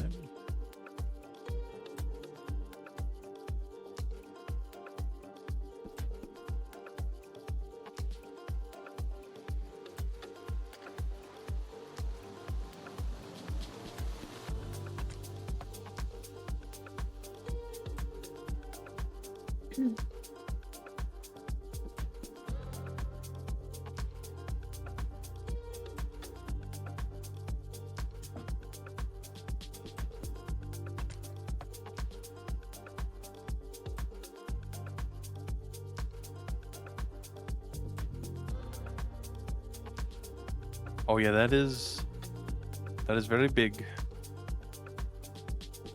Whoa, yeah, that is long. I think it's just gonna have to be like that. Mhm.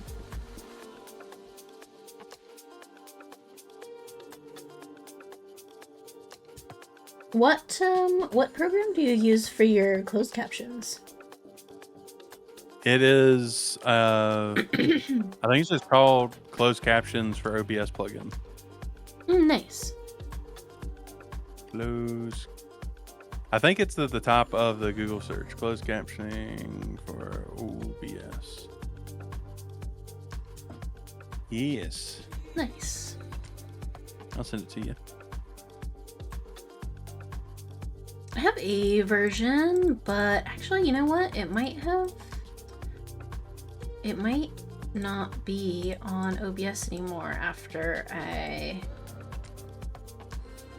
had to reinstall OBS recently because I fucked around too much and I found out, and so Oh, no. I think I need to reinstall it. But yeah, I want to have them also like sort of baked in to the VOD so that I don't have to deal with like an SRT file when I upload them. Mm-hmm. Yeah, the plugin I use, it's pretty easy because I would assume like if you already have the closed captions where they like connect to Twitch and people can turn them on or off or whatever. Yeah, that's Like what I this had. one, it does that, but then you also you create a text file that then the closed captioning feeds into, and that's why it's Nice. Yeah. updating like that.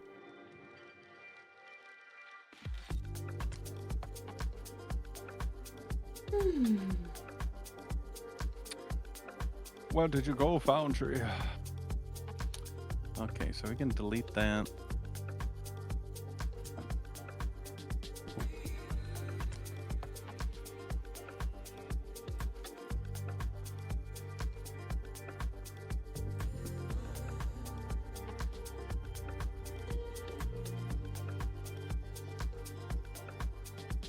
I'm going to go get fresh heat water. I'll be right back. I'm going to do some more testing to see if I can maybe see what happens. Okay, that doesn't work. Yes. I think for now we will finish off doing Laja, and then we will move on to doing something else just because I'm going to ask the creators of the this Foundry module, see if there's a better way of doing the abilities that I just I didn't see at the time, because I be dumb dog sometimes, a lot of times.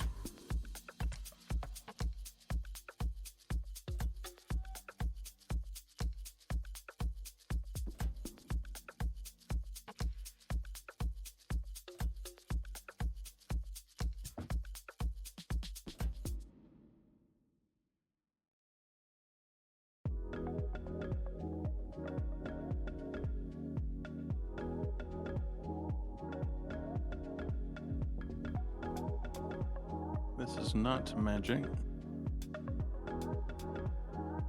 It's not magic. It's just not magic.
I return. Welcome back.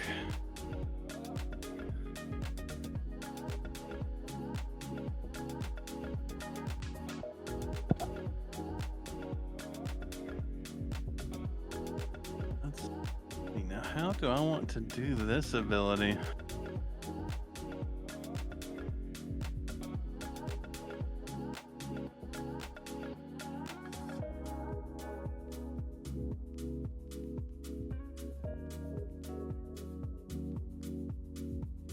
It's technically a creature. A miserable wretch.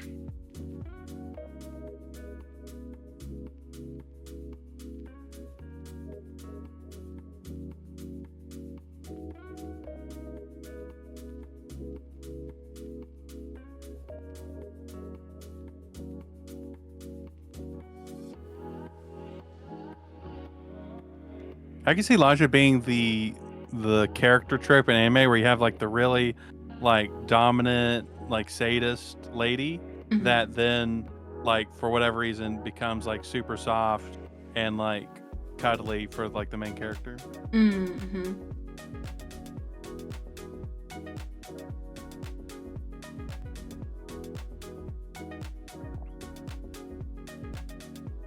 Unfortunate Souls legendary. This is also not magic.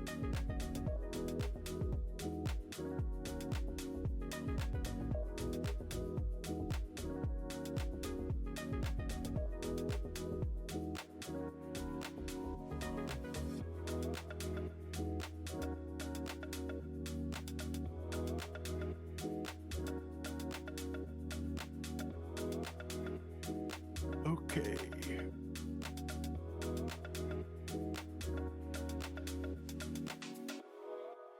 Is there a place to put the mood table?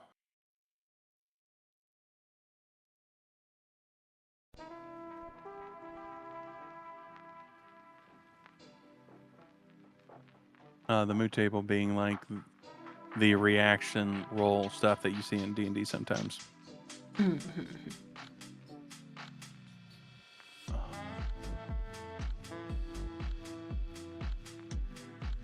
Well, actually,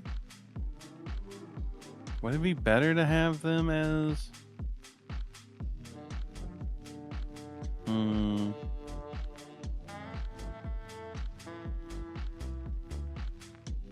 We'll try have it in here. I'm not sure if that's necessarily the best way to go about it, but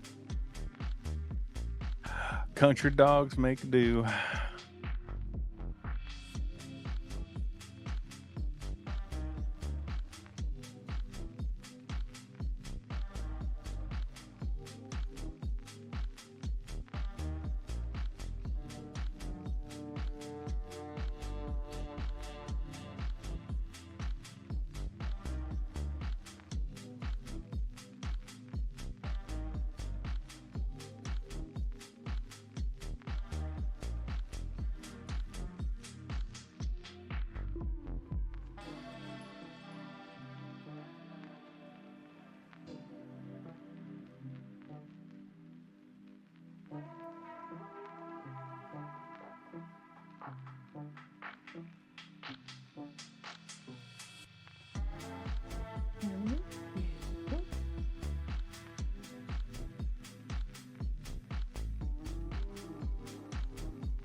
Oh no?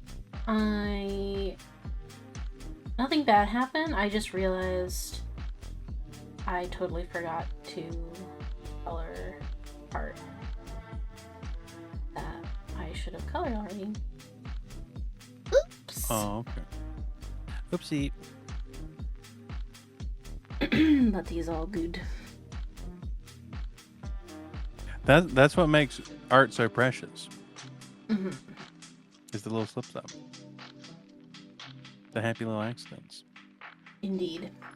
Especially with traditional art, I feel. Because there ain't no going back. It's just what it is.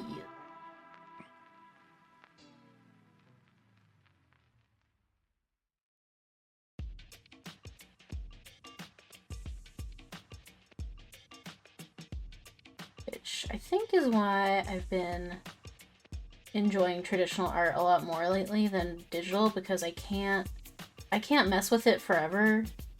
It simply at some point is done, and that's just how it is, and I must move on, which is good for me. Because with digital you can zoom in to like every pixel, and you can noodle around forever and ever and ever and ever and ever if you want.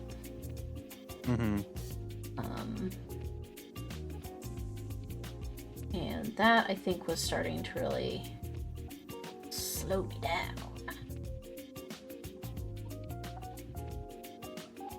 Yeah, when I started getting into doing more creative stuff like drawing or creating stuff for TTRPGs, that was something I specifically like made an effort to do. Of like, even if this thing is bad after however long, I'm putting it out there, and it's just it is what it is.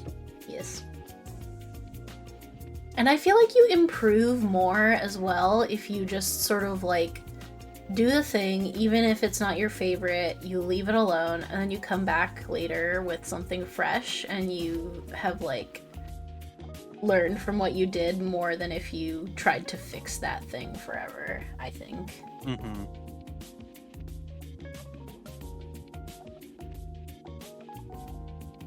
Yeah, I think I've improved by letting the thing lie and move on to other stuff, try other stuff out.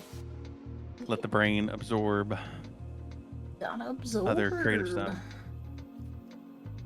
And that's why I ended up getting into writing smut, is because I was getting tired of having to write stuff for the like bestiary I was working on, and I was like, what if we just try writing some really like cheap porn like smut.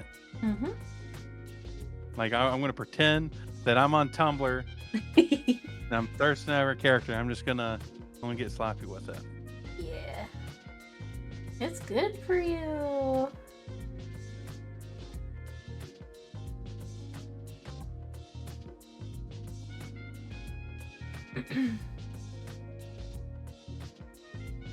And then people were like, "Oh wow, I actually like this," and I was like, "That's kind of funny considering I'm ace."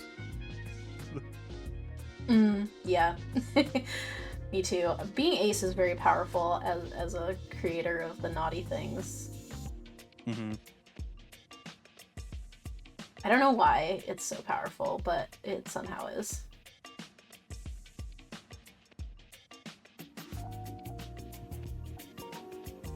Like when I'm writing, I'm not really attached at all to what I'm writing. I'm just thinking of like, does this make sense? Does that sound like fun or exciting? But I'm not actually feeling any emotions while I'm doing it.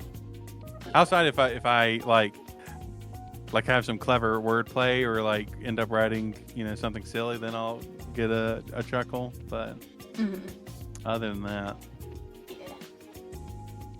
okay. I feel like when I'm drawing, like, not safe for work artwork, my greatest pride and joy is when I'm like, hot damn, check out that anatomy. It's so accurate and like artistically drawn. Like, wow. And not in like check out that anatomy. It's like, no, look, their bodies are interacting and it like looks real and it looks like it has weight, and it's, I don't know, that's the thing that sort of excites me the most about that. Just funny. Yeah, that totally makes sense.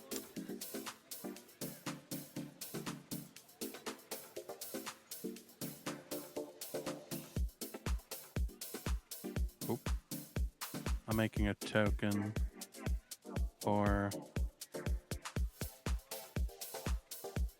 the lady, and then I will call this done for now. And I'm not sure what I'll do after that. Mm-hmm.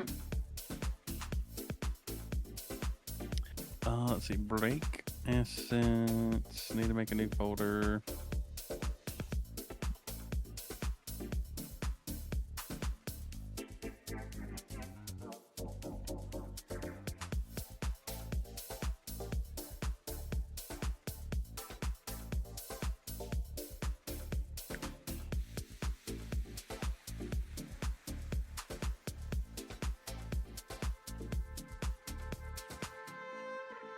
Yeah, that's fine enough. I'm satisfied with that. It could look better, but we got stuff done. Mm-hmm. And not including the adversaries, I can theoretically start playing. Wahoo! That's so exciting. And I'm very tempted to just start doing it without putting any more thought, just so I can start playing and stop procrastinating. Mm-hmm. Just accept the flawed creature that I am, and just play the game that I want to play. Yeah. But let me switch over here while I figure out. Let me see.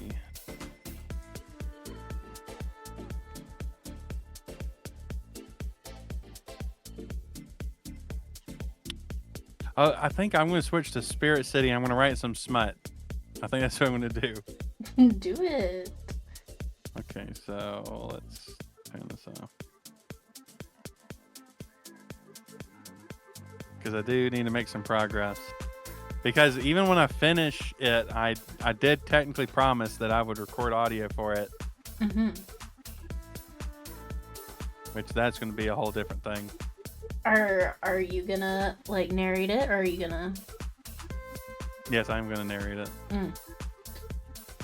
And I did get someone that said they would be down to record some audio for the cat girl. Nice. So they're, I don't know. I was originally planning just reading it as like sort of like an ASMR, like bedtime, Mm-hmm. sort of reading thing. But I don't know. I might do more. I'm not sure yet. I'm not sure if like I'm fine. I'm comfortable with that. Just like the idea of people, hearing, me say things in a more, intentional way. Yeah. That's a new side of me that I haven't seen before. Indeed. Okay, let's see. Spirit City, where are you?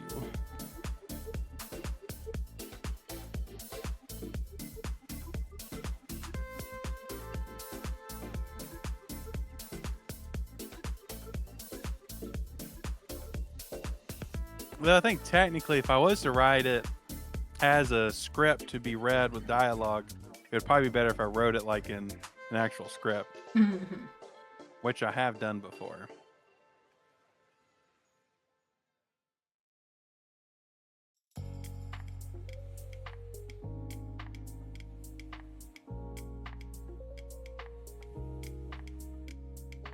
I forgot how you add in the sound effects.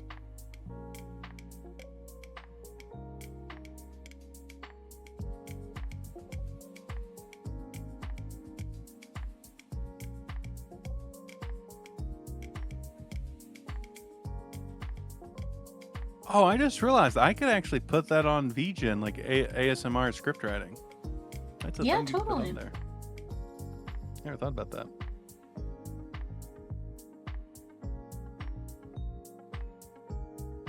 Though that is a lot of effort. Mm-hmm. I've done two of them. A shorter one that was like around 5 minutes long, and then I did another one that was around 10 minutes long. And the 10-minute long one, that took a long time to write. Yeah. That's a cool concept, though, as something to offer. That'd be really neat.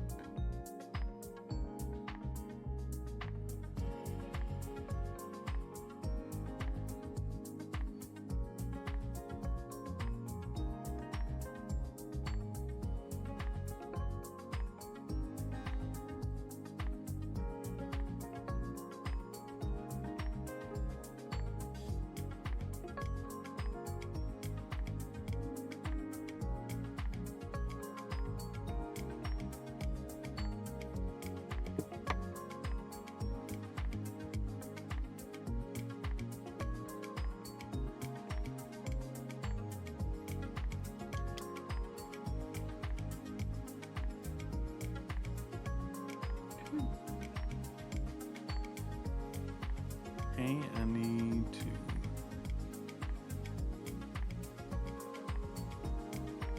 Move that over here. Yeah, so the two scripts I wrote a Goblin Girl food truck ASMR. So it was like late at night. Goblin Girl had a it's called a dragon bun. So it's like a little, almost like fairy dragon size or like cat size dragon that they used to make like bean filled buns. I forget what those are called, like the Japanese sort of like red bean pastry stuff. Yeah. And then I did a yandere first date. Oh, nice. Pretty happy how those turned out. Yeah. Cool.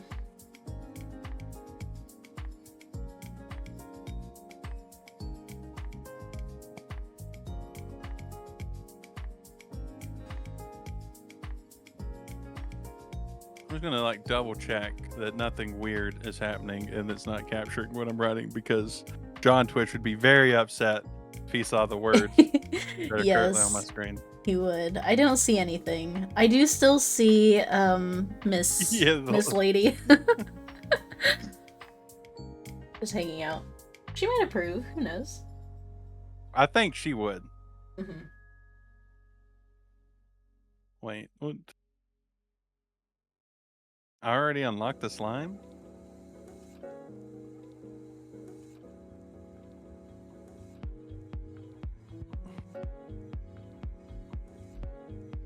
Goopy.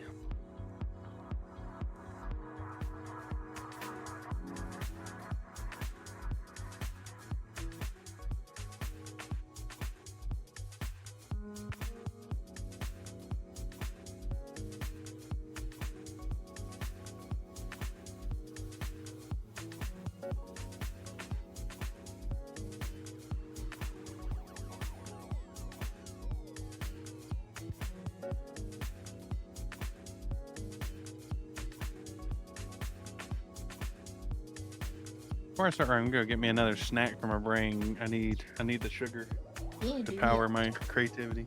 Mm-hmm.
I've returned.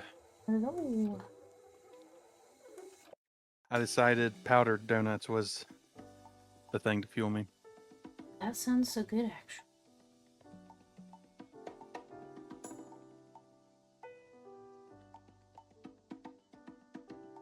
Not to add to my sort of scrungled food I've been eating, but these powdered donuts are kind of wet. Wet? Yeah. Huh. Interesting. They taste good, Mm-hmm. but it's a vast improvement over what was in my mouth recently. Yeah, it sounds like that was sort of, that really set the bar. Yeah. For just how frightening a snack could be. And I've had some wild things in my mouth before. Mm-hmm. I believe that.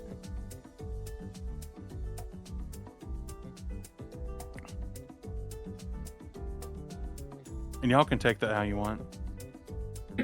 Up to interpretation. Mm-hmm.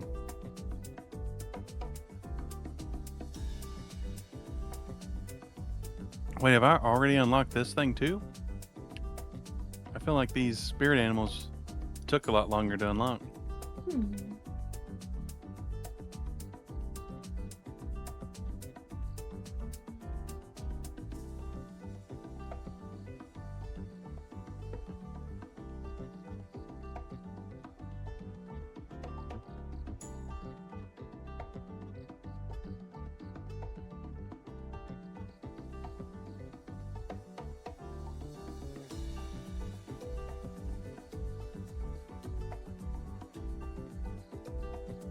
So where I left off in my writing, Arlen, which is the dog man, there was like a scene of what's how do you pronounce her name again?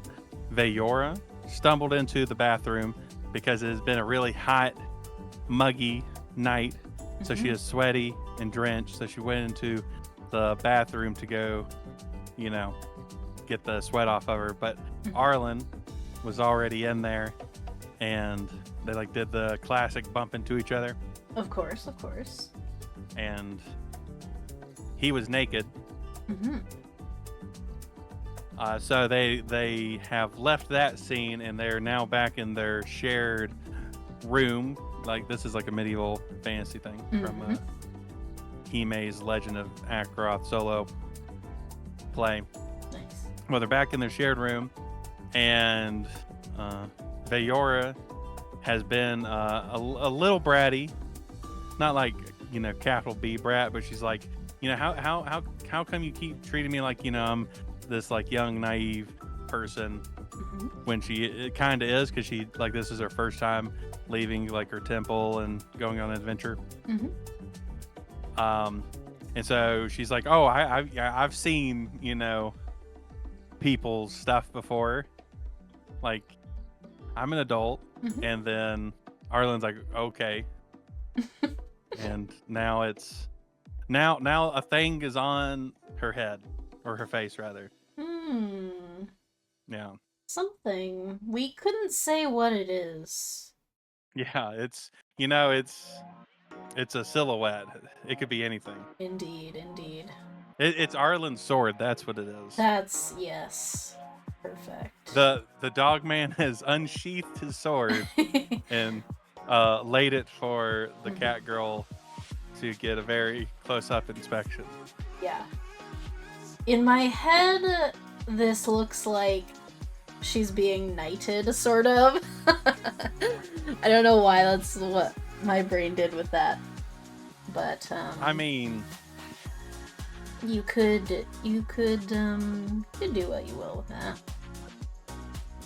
That actually gives me an idea that there is something there with that.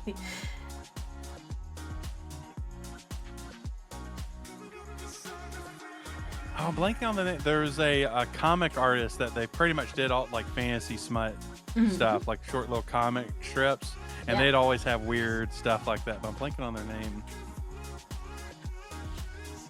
I'm wondering if I've seen it. I follow a lot of fantasy smut artists. I'm pretty sure this one did all of it on their own website. Interesting. I'll do a quick Google. Let's see.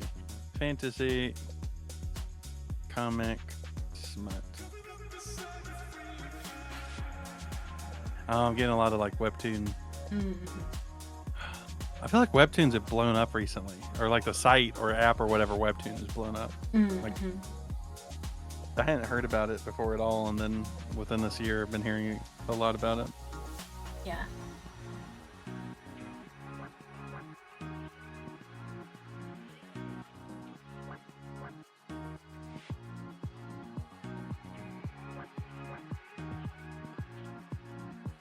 Ogloff, there we go. Yes. Yeah. I feel like know he would have absolutely done. There must be. I mean, there's a massive backlog because that's been going for ages and ages and ages. Yeah. I really need to read it because when I was in high school is sort of when I started hearing about it, and at that time, this is no longer a reflection of my current situation, but at the time I was like, ew, smut, like that's so weird. And then I became a normal human being after that, and now I'm like, oh, I should actually read that because I bet I would like it. Yeah, it's really silly. The way I learned about it is at the time when I was still getting into TTRPGs, and one of the actual plays that I watched, they cited that as one of the inspirations for it. Oh, nice. That's fun.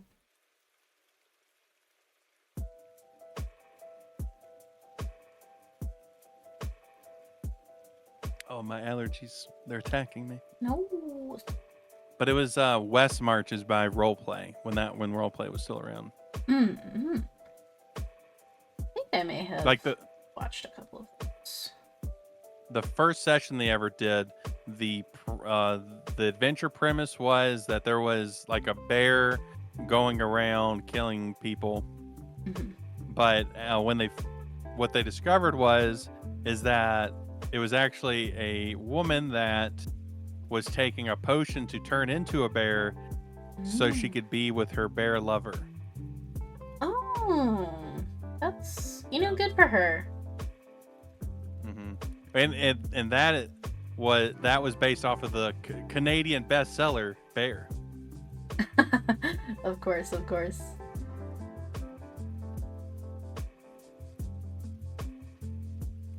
That's great. Canada must be getting up to something wild if that's a bestseller. I hope so.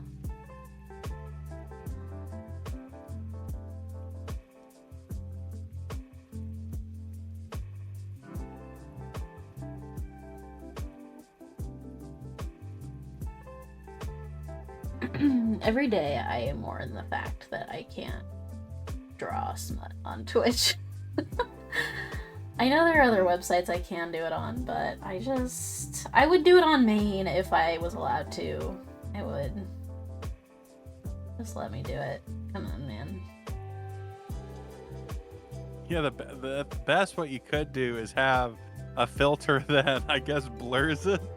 Yeah, it was, I actually at one point did that, not for smut, but I was just like working on some like maybe personal like journaling or like back end like making my website co-working stream. This was like a couple years ago, and I found like a filter that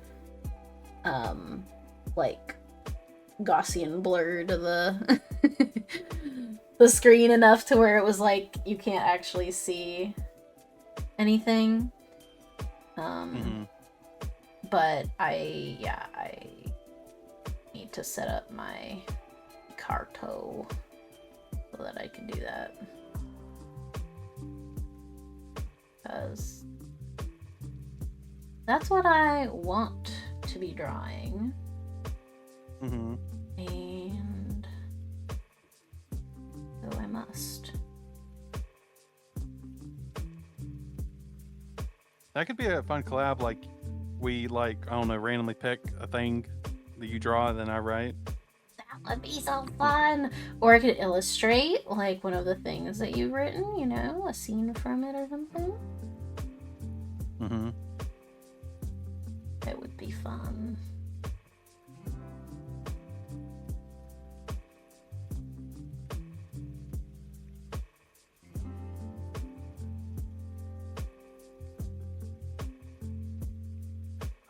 Why did I start switching to they them pronouns? She uses she her.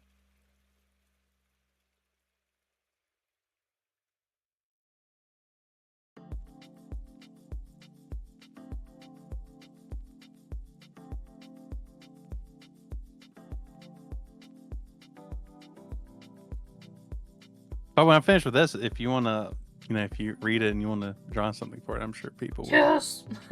Yes, I do! I have not read it yet, but yes, I do. I already know it. I already know it.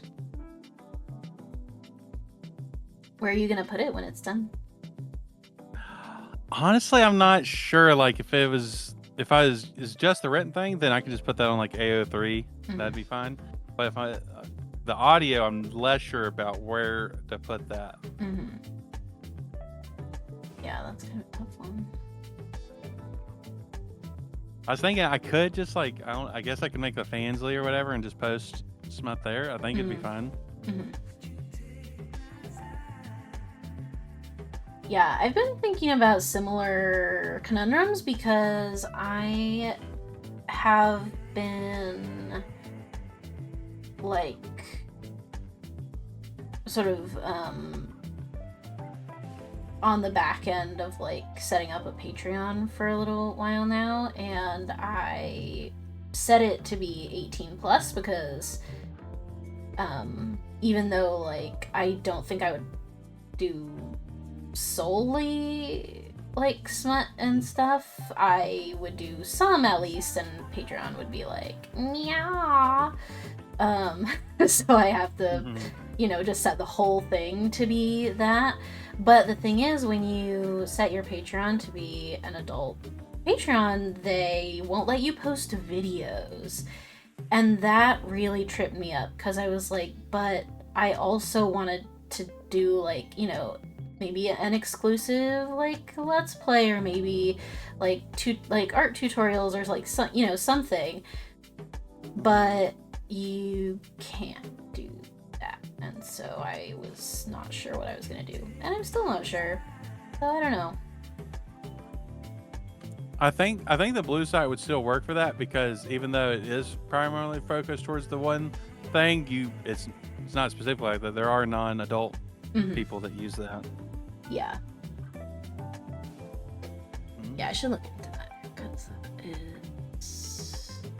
has been a question upon my mind.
Okay, I think so. What I wrote now, I think is safe for me to say this, Mhm. just to give that an idea of what's going on. Arlen's musk was getting to her, her head getting hazy from the heat. Uh-oh. Oh You know. no. How delightful. Mm-hmm. She couldn't help it. She had to. Vayora reached out with her tongue, licking the sword, as one does. Why would you lick the sword? There's a Japanese movie that's all about a guy licking his own poison knife, and then he like dies from his own poison. Yeah, That's just something you do if you want to look cool. I sort of said that sarcastically, but then I was like, yeah, like I might though. Like imagine a yandere, crazed, covered in blood, licks the knife. Yeah. Yeah. It's true.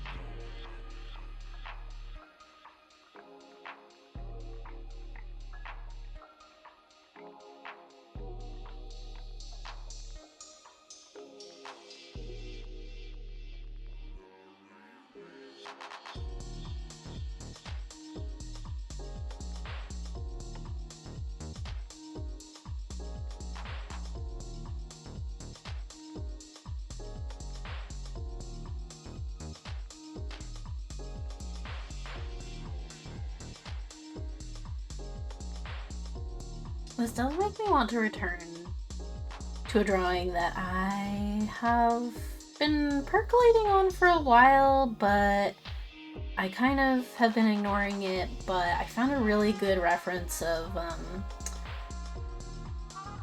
someone with a sword on their head. And I need to finish that, I think. Hell yeah. It inspired.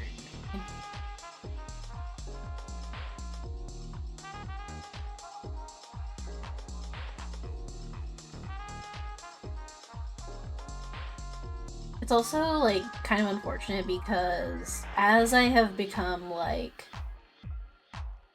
more comfortable, like, making such art, I have also, unfortunately, maybe, I don't know, gotten more comfortable with just saving references to my, like, straight to the camera roll on my phone.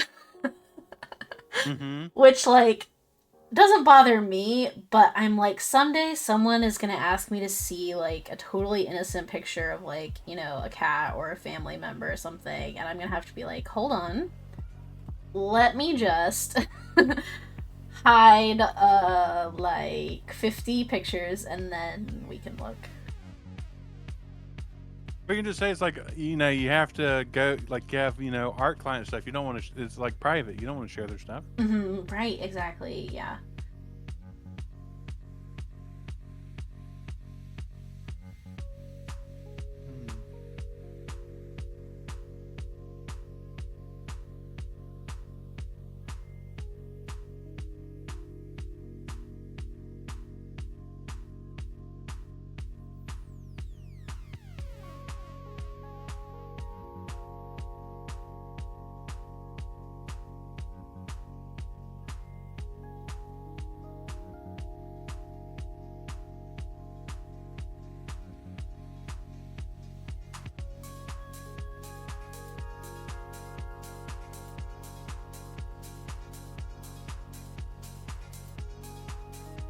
But, you know, that's honestly something I should do is save references for that type of stuff. Not necessarily for drawing, but so I have more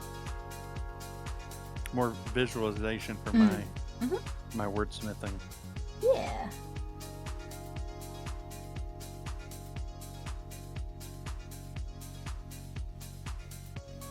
I can definitely see that. Well, No other reasons, of course. no other reason. Purely for the craft. Purely for reference.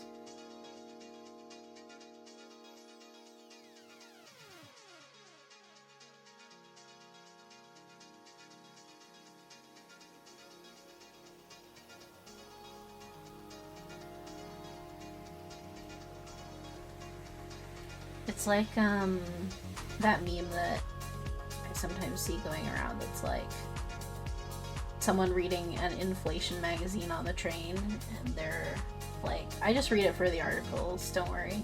It's not weird. Mm-hmm. Not that it would be weird, even if that wasn't the case, but yeah, you can say whatever you want to the people on the train, I get it. Mm-hmm. I mean, sometimes the articles are good. Mm-hmm. It's true, we love our articles.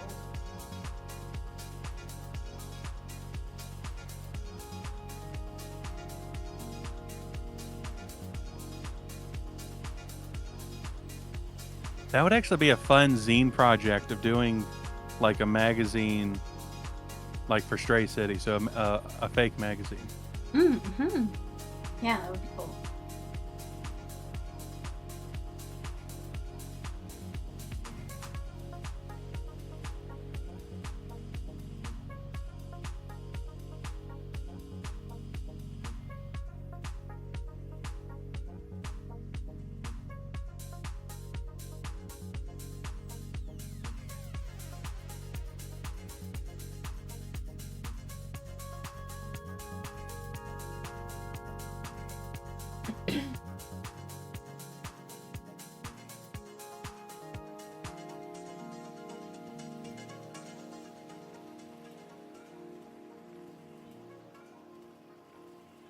I'm having to search what cat ears movement means.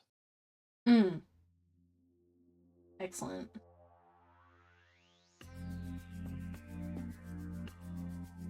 I feel like 'Cause that's... I know like blinking is a good sign if they're blinking at you. Yeah. But I have a little catgirl character who I made solely for the purposes of drawing her in cute little outfits. And one of the most fun things about drawing her is deciding like the language of the cat ears, because I'm like, if you know about cats, you'll know what's going on in this image.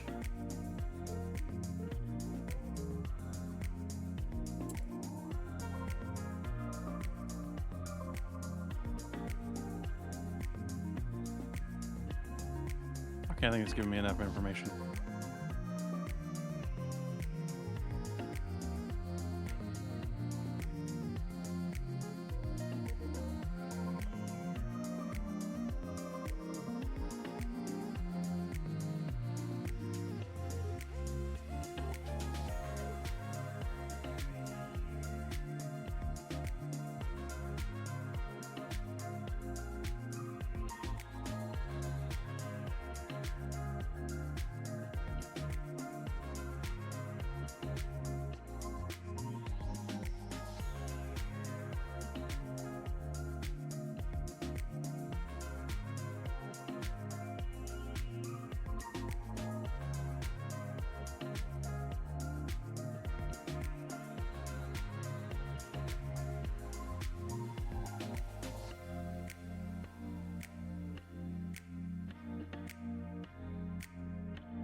One thing I struggle with, like if you're not going for like flowery erotica writing, Mm-hmm. that there's just not many good words to describe parts if you're wanting to avoid like especially food.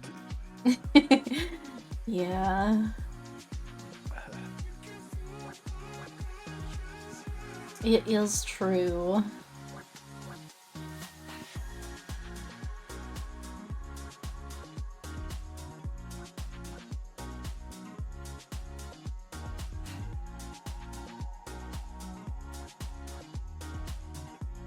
I have written a little bit of smut, not very much, but I have. And that was one of the things that I struggled with, was like trying not to use the same 2 words for everything, because I don't want to use words that like make you laugh. Like I want it to be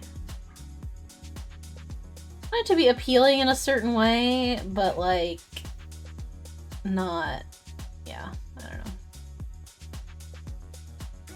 Yeah, and timing can be important when you're using certain words. Yes, it's true. It's true.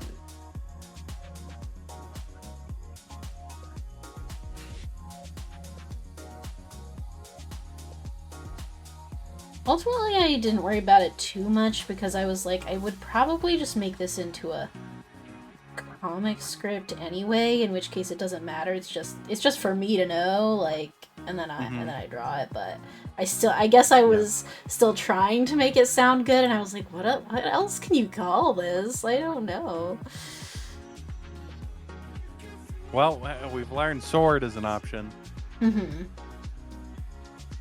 That one I feel like could be really good or a little too funny, depending on purely on context. Yeah. Well, just think like the scene. There's a knight and there's squire, and they're sheathing their sword, polishing it. Yes. Having to spit on it to make it shine. Correct.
Okay, we have locked another spirit animal.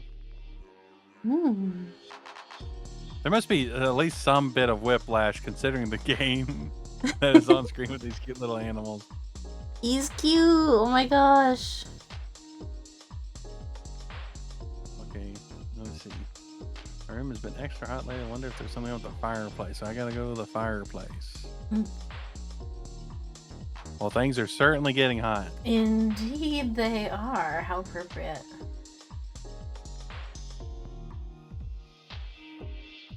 Okay, activity.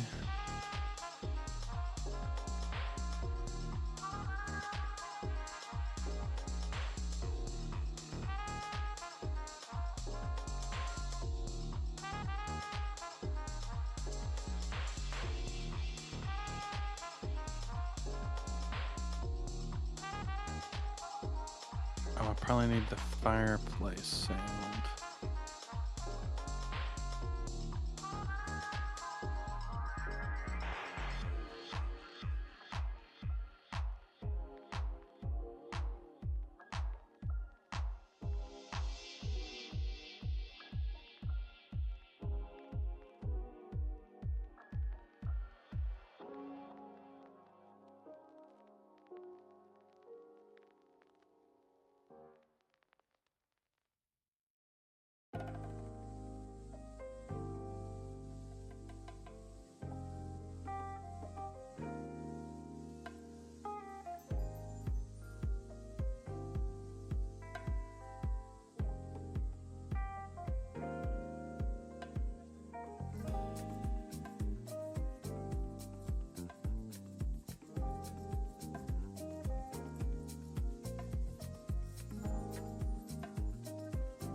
Uh,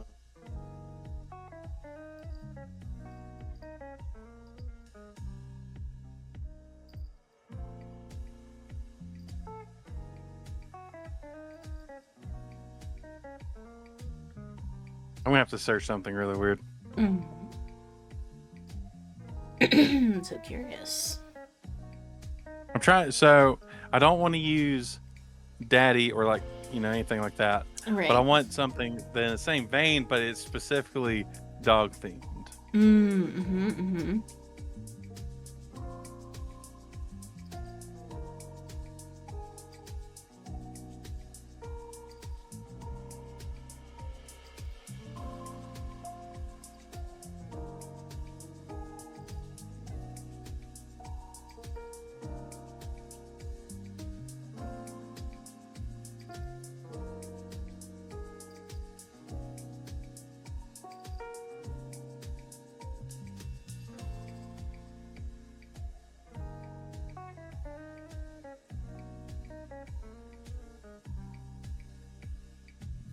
Okay.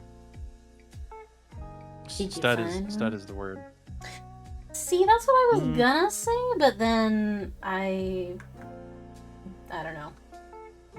I don't know if stud works in the context. It didn't seem like maybe what you were going for, even though that's like what I thought of based on my knowledge of dogs. No. But I don't know, maybe. The sentence is coming from Vayora is, sorry the heat is getting to me, your smell is so strong, and then insert,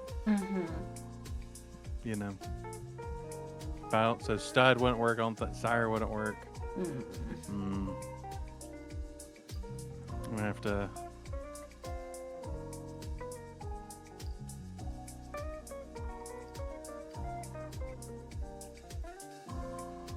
We'll have to do some investigating. Indeed.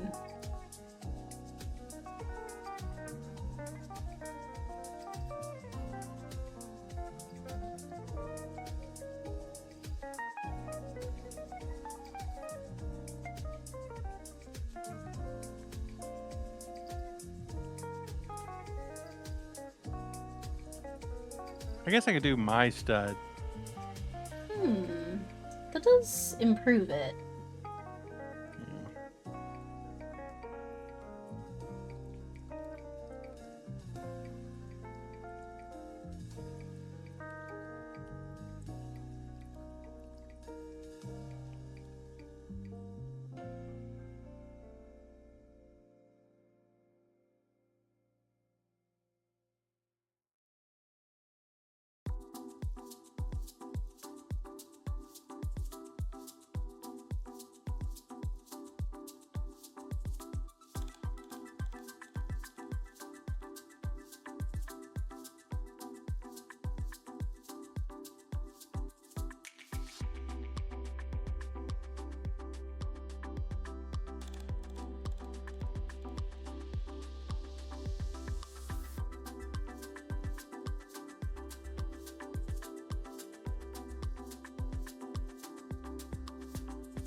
Nope. I am accidentally hitting things on my desk.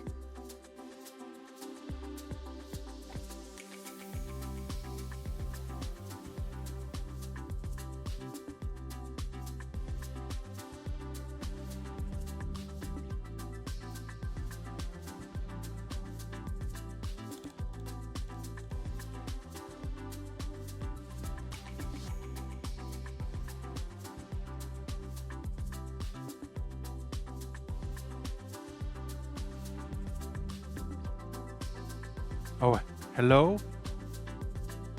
Yeah. I think my internet crashed for a moment. Oh no. Oh, unfortunate. Oh. Yep, stream stopped, it looked like. Is it restarting? Uh-oh.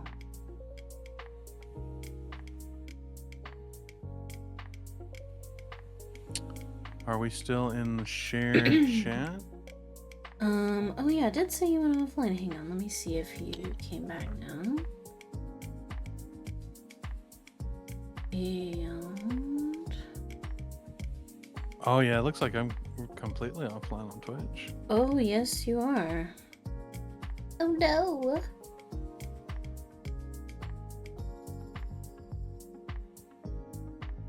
The real question, why is stream not started back up?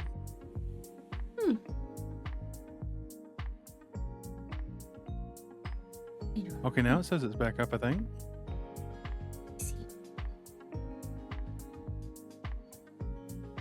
Let me see. I didn't see you online, which is so sad.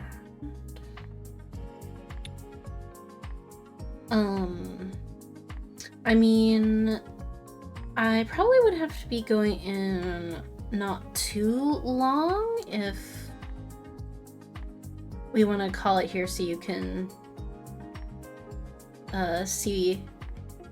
make sure everything is okay for when you get on later. Yeah, I ended like OBS was saying I was still streaming outside of it showing that I went off, lost connection for a moment. So it said I was still streaming, but the Twitch stream manager says I wasn't streaming, and then when I went to go actually check the channel, mine does that sometimes too, where OBS says it's still streaming, but then Twitch is like, you're not. Yeah. I don't know. But yeah, I mean, I think this is a good enough. But yeah, I mean, if you want to hop on to my channel and we can raid somebody. Yeah. Let me delete this real quick.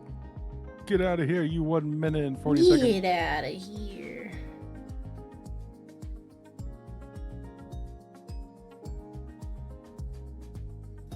Yeah, I can send folks to Vice's Donphone. You want to do that? And if anybody wants to see more of you, they will see you there soon, I assume. Yes, in about an hour. Alrighty. Well, that'll end this stream for today, but thank you everyone for coming and for those who rated and such, and we'll see you next Friday if everyone is good for that. Next Friday, I think I actually do have something. No I'll need to worries. check what time it is. Yeah, just let me know. Yeah, so my monthly collab with El Raven and Ruru, it had to be moved to Friday, and it's starting at 6:30. So well, people should definitely catch that then. Sounds good. Well, we'll catch you outside of that, later. will be good for other Fridays. Yeah, no worries. I'll probably be able to get some stuff stuff done that day. So, Mhm. all right. I'm gonna send us over to lights, and we'll see you guys when we see ya. If I could find my raid button, there we go.